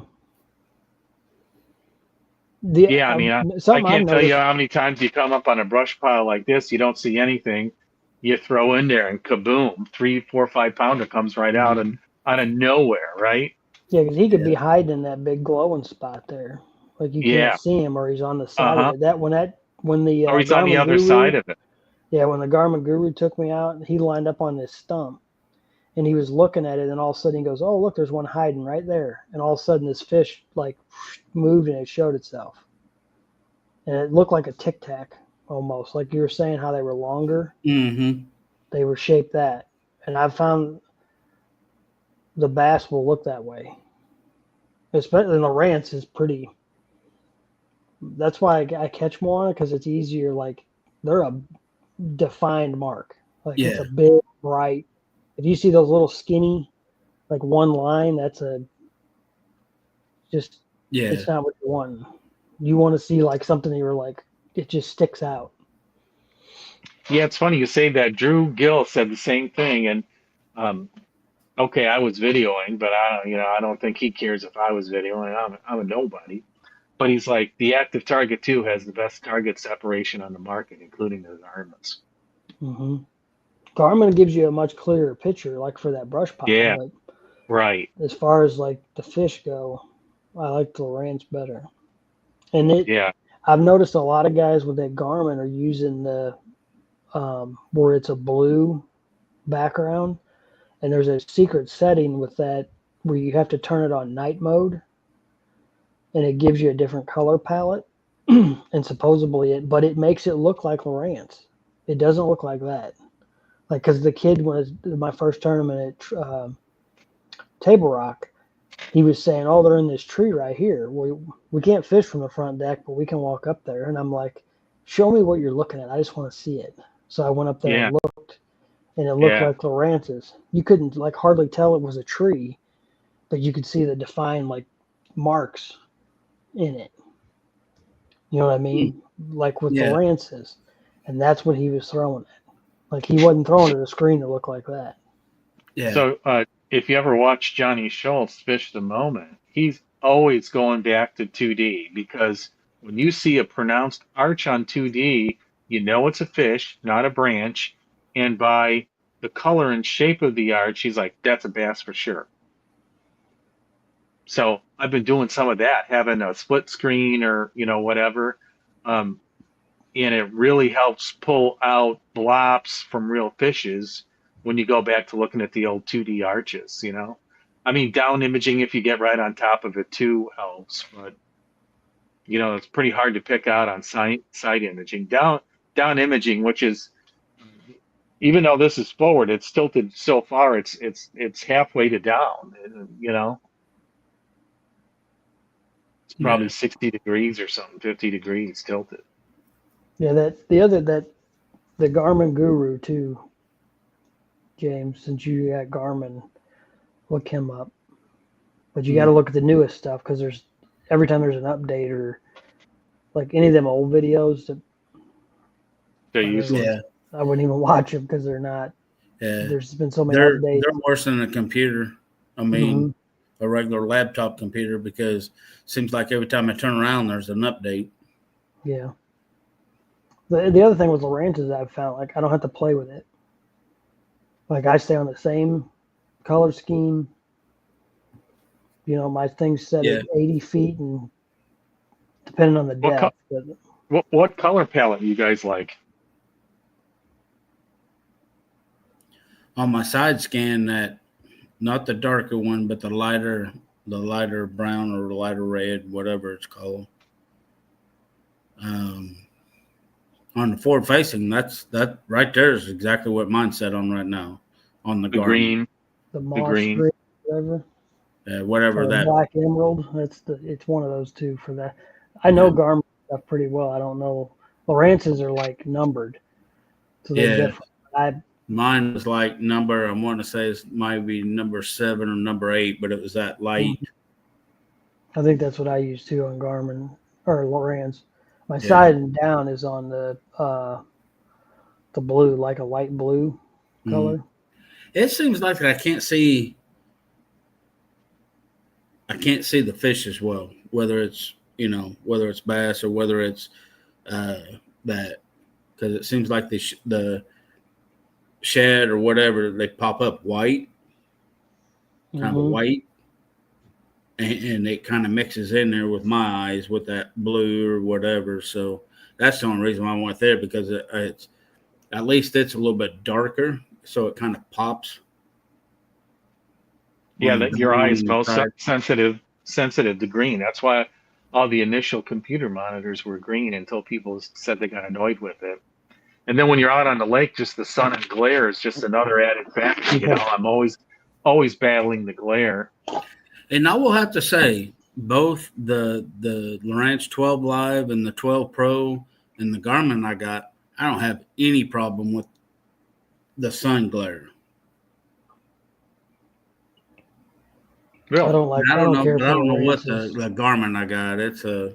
I know it's a 12-inch, but it's an SVX or 126 SV probably. Could be. Yeah, that's a good one. I don't care for Lowrance's side imaging, because it's like you have to be going very slow for it to show you a good picture. My Garmin, you had auto, like an auto scroll speed, and it didn't matter if I was sitting still or if I was it would adjust and it would read good. That Lowrance is real temperamental. Yeah.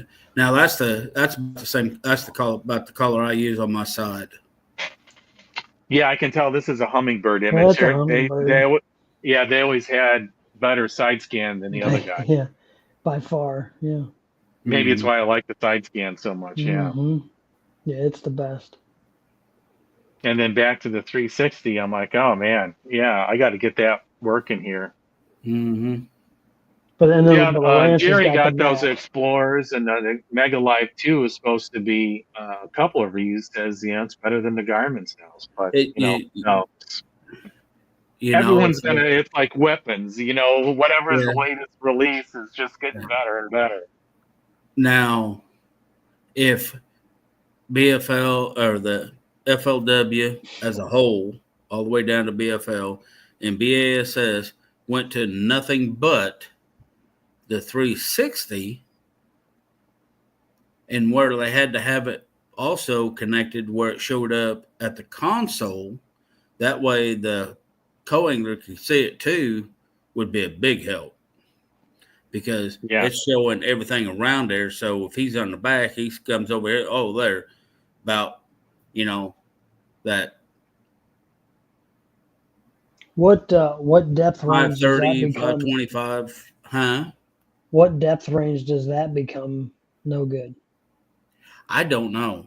I don't either. I wonder how deep you can get where it'll still be.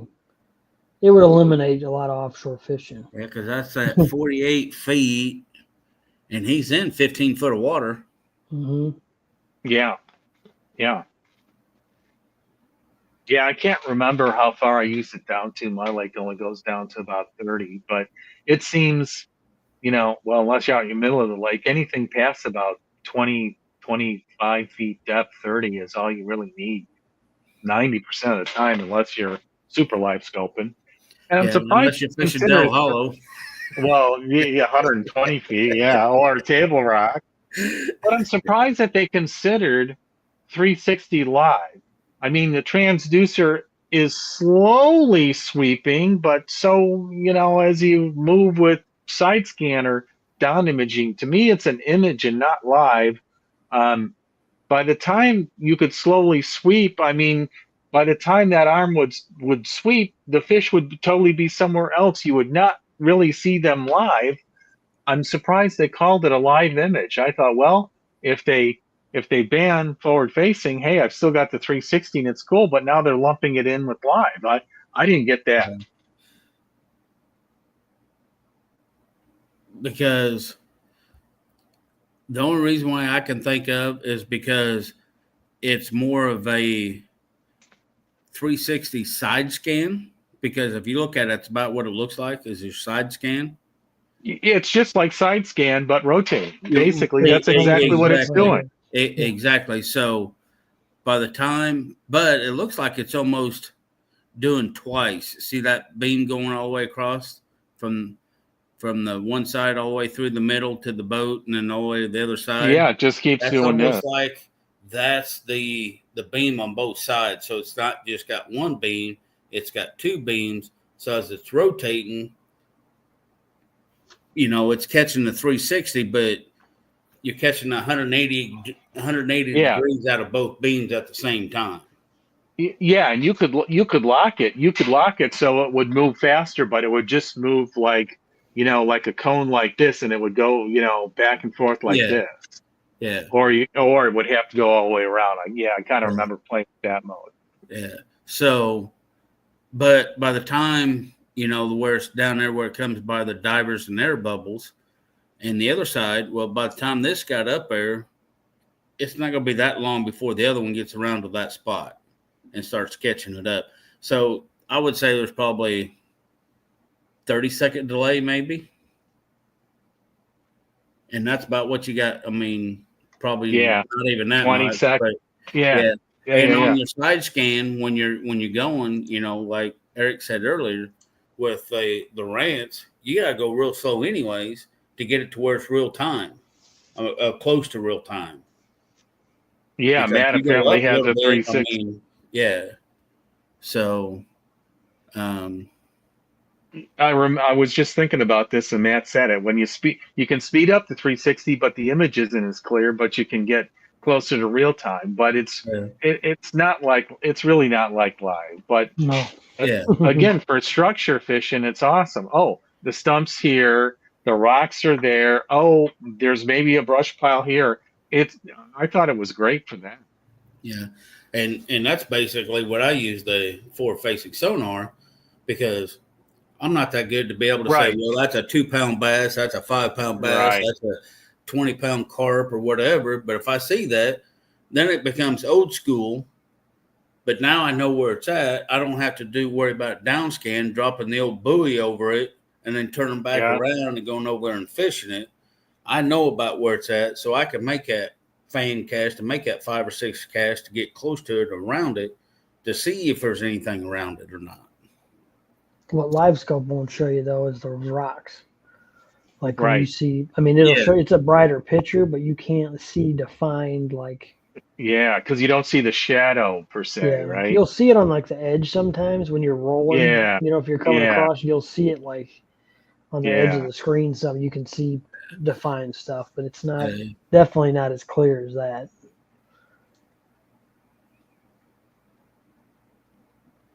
But the other thing, the other thing is if they would say you can use 360 and not forward facing, is you just knock 2 of the 3 big sonar producers out. Well, and money talks. Lawrence has got one. Just ask BASS. Yeah. Lawrence You mean ask Garmin? Now Lawrence has got one, but it only works when you're sitting still. You start to move, it does not work. Yeah, my buddy had his junk. He could never get it to work right, and it's not that. It's like somebody trying to tell me that's live. Like they don't get it. Yeah. Yeah. Like if they would have stuck to what they're good at and did this and left forward facing alone, they'd be so far ahead. Yeah. You know what that kind of reminds me of? I don't know if any of you have seen it, but the old paper graph. I never saw one, but I've read about it.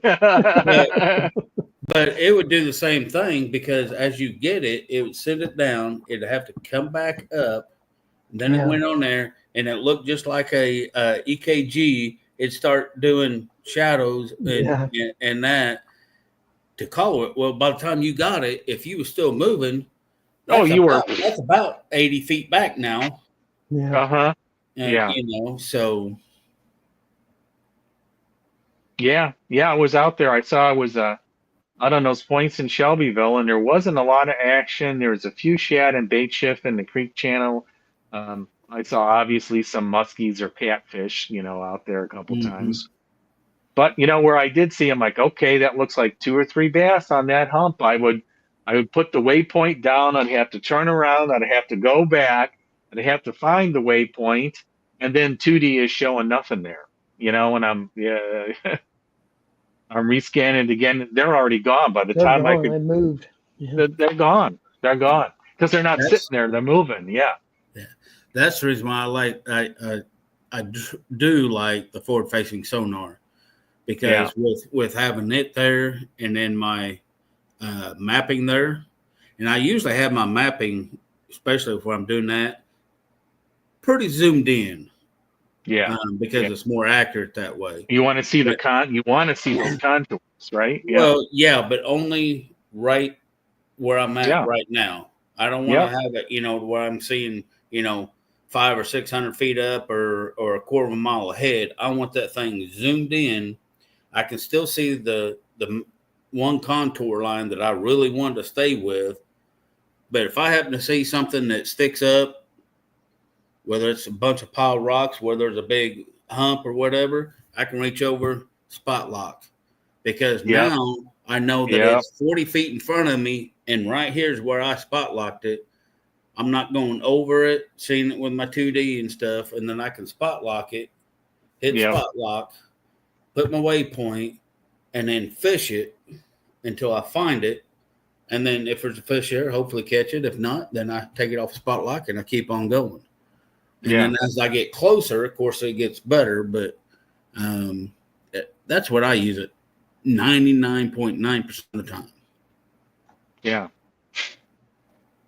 Now, one thing this is a better picture of, when I was back out, one thing I realized, and this isn't a good picture, just, showing the holes and some crappie beds here or whatnot, but I've been using live so much, I haven't been looking at side scan or down scan that much when I'm up in the front of the boat. I've only got one monitor in the console and one up front.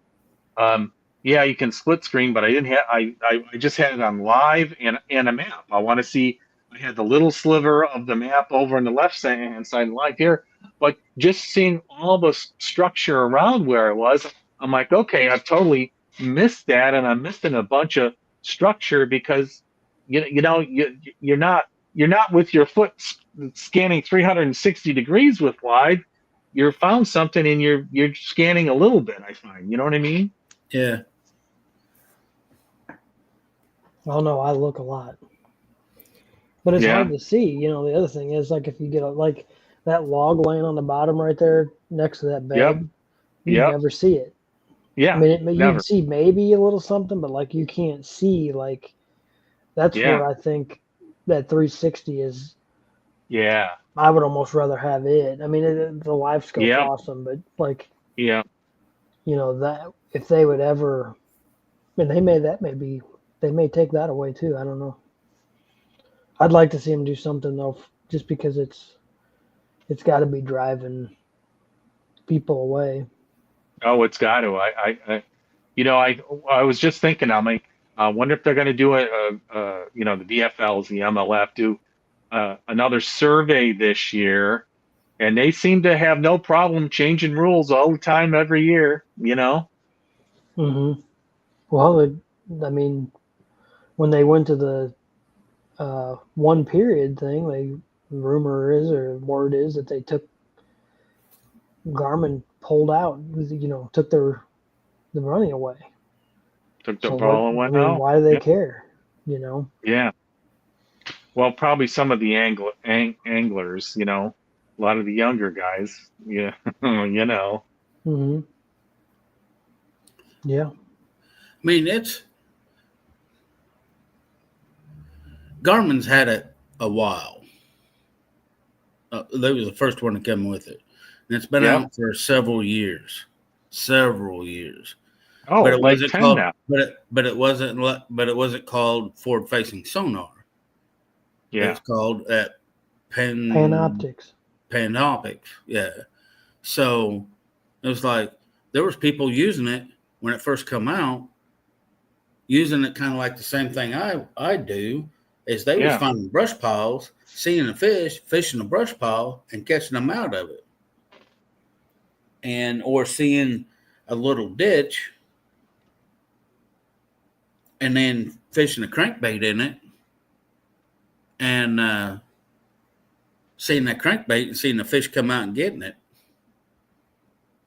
Because I remember when Ramey Colson had it, and he was fishing the FLW championship and came in like third or fourth, and that's what he used every day. Yeah, I think the first time I saw that Panoptics was on the Bill Dance Fishing Channel one Saturday morning. I mean, a while ago. Yeah, A while ago. yeah. Because he jumped in the water and you could see him. Yeah. He was the diver that 360 image found. That was Bill. Yeah. Brad's asking, besides a prayer, what would you guys recommend for coals on Dale Hollow? Well, we were there in the fall, so I'm not sure how good the topwater bite was, but being a coal, I talked to a couple of people, and that's how I caught my smallmouth. My guy's out in 100 feet. I just sat there, with a spook, and I just sat there and waited till I saw like shad or something schooling. And he's like, and he told me, he's like, you got to have it ready. And you see it, you got to be in there in less than 5 seconds and just rip it at it. And sometimes it's a ways away. So, have some gear where you can rifle it. Then the other thing Brody told me is like, okay, I'm going to come up, a lot of times the smallmouth, a lot will follow it. So immediately after you net the fish, just give me the net, get back there and drop your Kitech or whatever in right there, right where they were coming in, and maybe you can pick one up. So that was the two, hints he gave me. I got a couple of nibbles with that close to the boat after I netted him, but I didn't get it, didn't hook him. All I got to say is, Brad, is hope that the fish ain't out deep; they're up towards the shallows. I got to imagine they're going to be post spawn and out in, well, it's up. It's a little cooler up in that country there. Mm-hmm. Maybe not. Maybe not. Maybe they'll be lucky. What do you think, I'm Eric? gonna Have you tell been you out what, there? I thought Berkeley was done spawning because it's usually only a week or two behind Kentucky Lake. But I'm gonna tell you what, there's still fish on the beds on Berkeley. Really? Yep. That's the reason why they're still in the bushes. I mean, it took 20 pounds to win it, and every one of them had bloody tails. And still fat. Well, you said Shelbyville was only 71. The weekend before that, we were at Coffeen, and it was 68, 66, 68 still. Mm-hmm. Yeah. So 68 to 71, according to where you were. Yeah. I was just on late right now. Berkeley the week before this tournament, fishing the USA Basin, and water temperature was 70, 71. I fished on Memorial Day weekend, and it was back down to 67, 68. Yeah. Yeah. Weird weather this year. Really weird. Mm-hmm. And rain, their cool rainwater comes in, and then nights were cool last week again, too. Yeah. That means Shelbyville in 2 weeks, they'd probably have 25 pounds winning. Yeah, it might be yeah. Well, the two you're gonna have to find those 5 out of the 10 5-pounders that are on in the I'm gonna bring a muskie in. Yeah. I mean, there's only 10 5-pounders, and I know there's a 6.5 in that lake, and I think that's the only ones in there over 5 pounds. Mm-hmm. Yeah. The lake record is like 8.5 or 8.8 or something, and it was caught in like 2005 or 6, right before they got the largemouth bass virus in 2007. That was the other kiss of death in Shelbyville. You probably heard me talk before. They got it. They had it pretty bad. Yeah, it's called a muskie. Yeah. Exactly. Exactly. They can say it was a virus that killed all the bass. It was the muskies. Mm-hmm. Yeah. No, it's not, Brad. I'm fishing it there. I'm fishing that one too, and I don't think it's going to be as bad because I really don't think that. I don't know. I don't know where they're putting in. They're going to be They're going to be looking on the ledges. That's for sure. But there still could be caught in the bushes. So who knows? Yeah. Yeah. Well, what was the water temperature on Berkeley? Did you say? On Memorial Day was 67, 68. I did find some 69, but that was way in the back and about a foot of water. Yeah. Yeah. Wow. So, yeah, that's not it, Brad. If you look, there's the Bill Dance Big Basses on that same weekend out of Paris Landing. Yeah. Wow. Lake's gonna see some action. Yep. Oh wow. We're hitting on 2 hours, guys. Man. Yeah, well, that was my fault because we was talking and you said, well, since we was going to go and be pretty good, and then I asked Eric about that. Oh, that's all. It's all good. It's all good. The guys kind of showed up a little bit late too here. Brad and Matt's are regulars here. We've had some downtime here. Now we got a few more tournaments started. I know I'm like itching. I mean, I was go until that last Shelbyville, and then like nothing since then for me. Okay. Yeah. Before I get off here and go, I got one more question for all co-anglers. This has happened to me 3 times in the last 2 years. My co-angler on Shelbyville after the tournament goes, well, do I owe you anything for gas?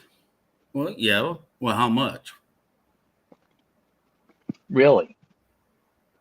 I got $20 out of him, and I figured that was probably good enough. Then on Kentucky Lake,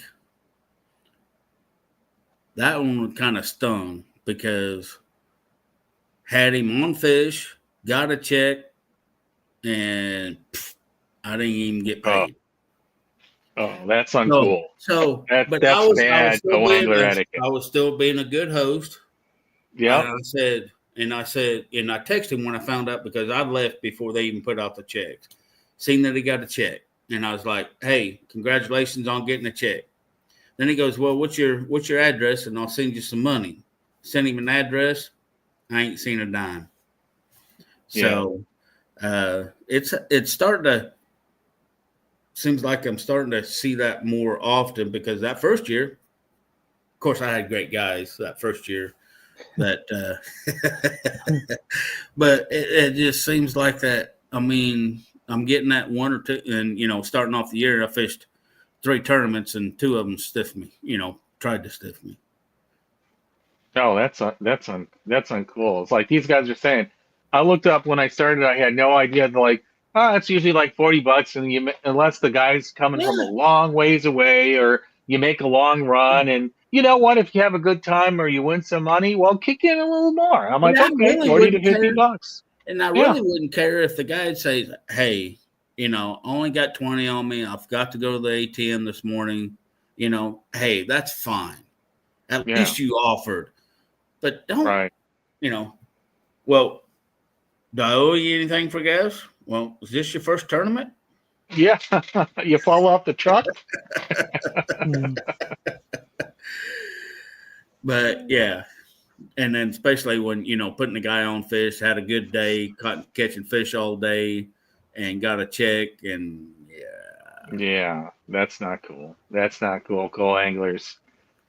If they had any idea how much a boat costs and how much it breaks down, and if you have a modern truck, you're maybe getting 14, 15 miles a gallon hauling a boat. I wish. Old guys they're like getting 9 and 10 in older trucks. Yeah, pulling a boat. Like when I come up to Illinois, because it is farther, and I can put my cruise on, and I only do 65, 70. I don't, when I'm pulling a boat, I don't get crazy, but I set the cruise. I'll get about 12. Yeah. And that's because it's a longer distance. But going from here to the dam, going from here to, Paris Landing, going from here, I get 9. Oh yeah, just short term up and down all those yeah. So, yeah. I just wanted to ask, because I know that everybody that's been on here, especially in here, been great, been awesome, and if that say, "Hey, this is all I got. I'm sorry. I apologize. Maybe I'll catch you up on the next one." Yeah. Yeah, I had that happen once. I'm like, "Hey, you got a Venmo or a PayPal?" Yeah, sure. Here you go. I'm old school. I don't even. I don't have that. You put a Venmo scan thing right there on your. Yeah. Hey, my QR sister code. owns a pizza place. I know she's got one that connects to the phone. Puts it on the phone and square D. Yeah. Say, "Hey, you ain't got cash? Okay, right here." I try to do I try to do what Matt does. I try to give it to him before we take off. Yeah. That way, because sometimes at the end of the day, you do like there's stuff going or you're on, going and you could forget. Directions. Yeah. But I usually do 40. That's just my. I mean, I know what it takes to fill my boat up. Yeah, and that's and we ran from the dam all the way down south of 6880 to get to them spots too. Yeah, so that was 30 mile. But and it was like, "Oh, thanks." Yeah, and I kind of waited around and waited around. And I thought, well, maybe he didn't have some money. Maybe he'd get it off his buddy, and then okay, so he didn't get stopped and get ATM. But hey, I'll see if I can get it off my buddy that was a boater, and then when we go back, I'll give it back to him. But no, it didn't happen that way. You don't know who his link is, do you? It used to be old days.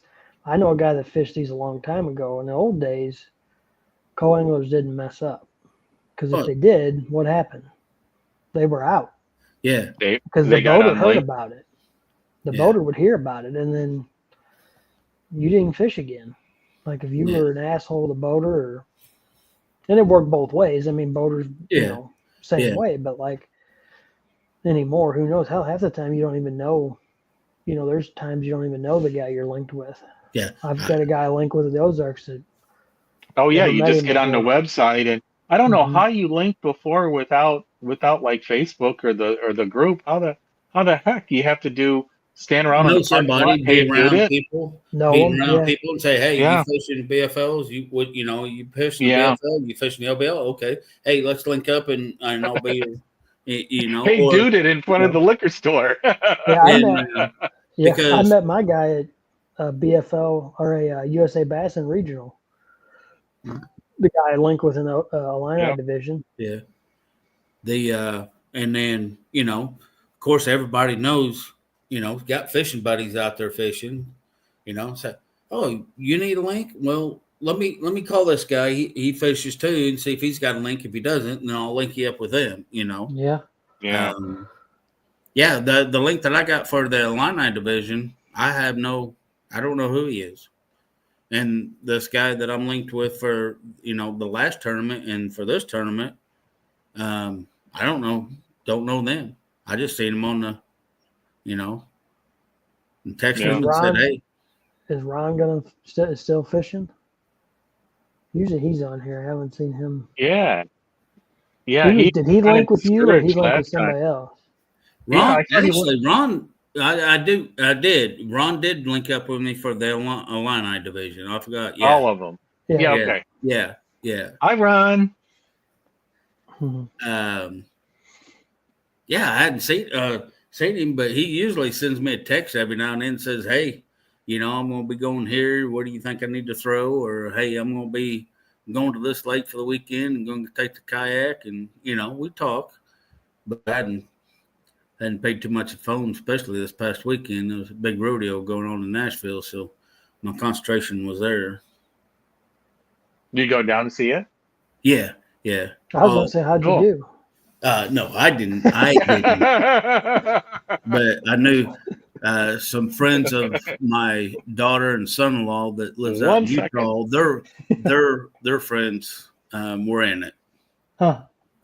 So they flew in and from Utah and spent 4 days, and we spent 4 days in Nashville and it's in rodeo. Oh, fun. Yeah. So Was it your first rodeo? No. If I ever went to one, it would be but it was Nashville's first ever professional rodeo. No way. Yeah. Really? Yep. Wow. Yeah. And they done it up right because Reba had the concert after the first on Thursday night. Had Jelly Roll on Friday night and Tim McGraw on Saturday night. Wow. So yeah, that was good. But anyways, but Ron usually texts me and I haven't seen him.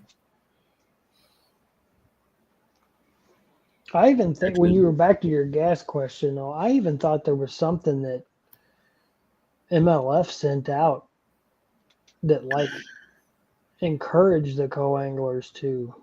It was highly encouraged, but I never seen anything that I mean, they had to, or if there was any stipulation that if you didn't, Well, there's never gonna be because they can't make you. Yeah. Unless they just put it into the entry fee or something. Well, yeah. Or, you know what I mean? But like, I don't know. It's just anybody that fishes on one of these, they know better. Like, you can't. Yeah. I always thought because when I fished as a co-angler back on the Midwestern tour, and that was, this is, is this good enough or do you need more? I'd always have, $30 or whatever. Of course, that was back when gas was a whole lot cheaper too. God damn, you paid for their whole trip. No. But, but it was always saying, hey, is this enough or do you need more? at least, and it was usually, a pretty, probably equivalent to the $40 or $50 nowadays, but, could have been 20. Hey, is 20 good enough? If it's not, I got more. Because I don't want to, cheat you out of anything. Because, Right. But yeah, that's unfortunate. And I talked to hear Chris, that. and Chris had it done to him twice. I think last year on 2 different ones. I need to ask him if it was the same 2 that I had. Well, yeah. Is he? Are they younger guys? Well, the one that I had on Kentucky Lake, the last one, he was probably mid to late 20s, maybe early 30s. It's kind of hard to figure because I got daughters that are, 35 and 37. So, but no, they was not, that 18 to 25-year-olds. Yeah. Yeah. And the one on Shelbyville, he was older than I was. He was about 70. Wow. But it's kind of like, look him up. Oh, I got their names and I got their phone number. You want us to handle him? Well, and that's another reason why I'm kind of fishing Kentucky Lake on this one too. This next one on the 14th, because he fishes the LBL. So I'll be able to see what boat number he is and stuff. And when I get there, send him a good text and say, "Good luck today." Mm-hmm. Oh, if you ever get that text from Jim, then you know. I tell everybody usually good luck if I see him or, I used to caddy with the guy, and if he didn't get a tip from his golfer, he would sit out there and he would wait for him to shower, finish dinner or whatever to carry his bag to the car to guilt him into doing something. You're kind of using that technique. Yeah. But might have to tell the tournament director again, say, hey, you might want to put out another text to remind these people to, at least do something for the boater. I think that would make sense to just include it in with the charge up front and state exactly what it's there for, and somehow just do a poll and figure out where people are, what the average is or whatever, and just so everyone gets it. Mm-hmm. But that's not technically I'm sure the lawyers are like, no, you can't be doing that. That's not an entry fee, and that's something else. Yeah. They already take enough of it for something. Well, yeah. That's a whole nother subject. I heard Jess talking about it. Yeah. Get crying in my beer if we talk about that one. Forensic accountant out to figure out where the money goes. We know where it's going, but Boyd Duckett's doing really well. Yeah. He's out fishing boat docks. He is out fishing boat docks. On our dime. Yeah. All right, with that one, guys, here, I'm going to put a cap on it here. All right. Again, thanks for coming out, everybody. Good luck in your tournaments here. And I'm trying to scrounge up, some new guys. The schedule didn't, work out on the new guys. And like I always throw it out there, if you guys have ideas for subjects, maybe you want to talk about that next week, hit me up. Let me know. You guys too online. I'll send... I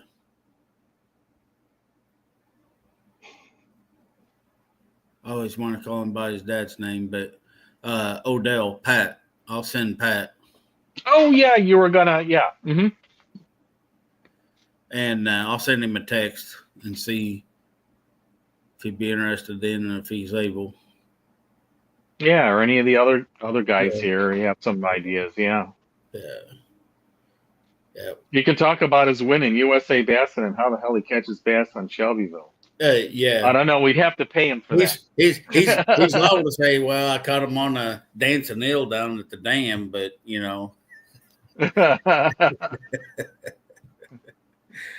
But yeah, I'll send him that text tomorrow. And Chris. Okay. I think Chris works nights, so he might not be able to. But yeah. Okay. But all right. Cool. All righty, guys. I figured you Till would. next time. All righty, everybody have good luck. Yeah. Keep your lines tight. Good night. Good night.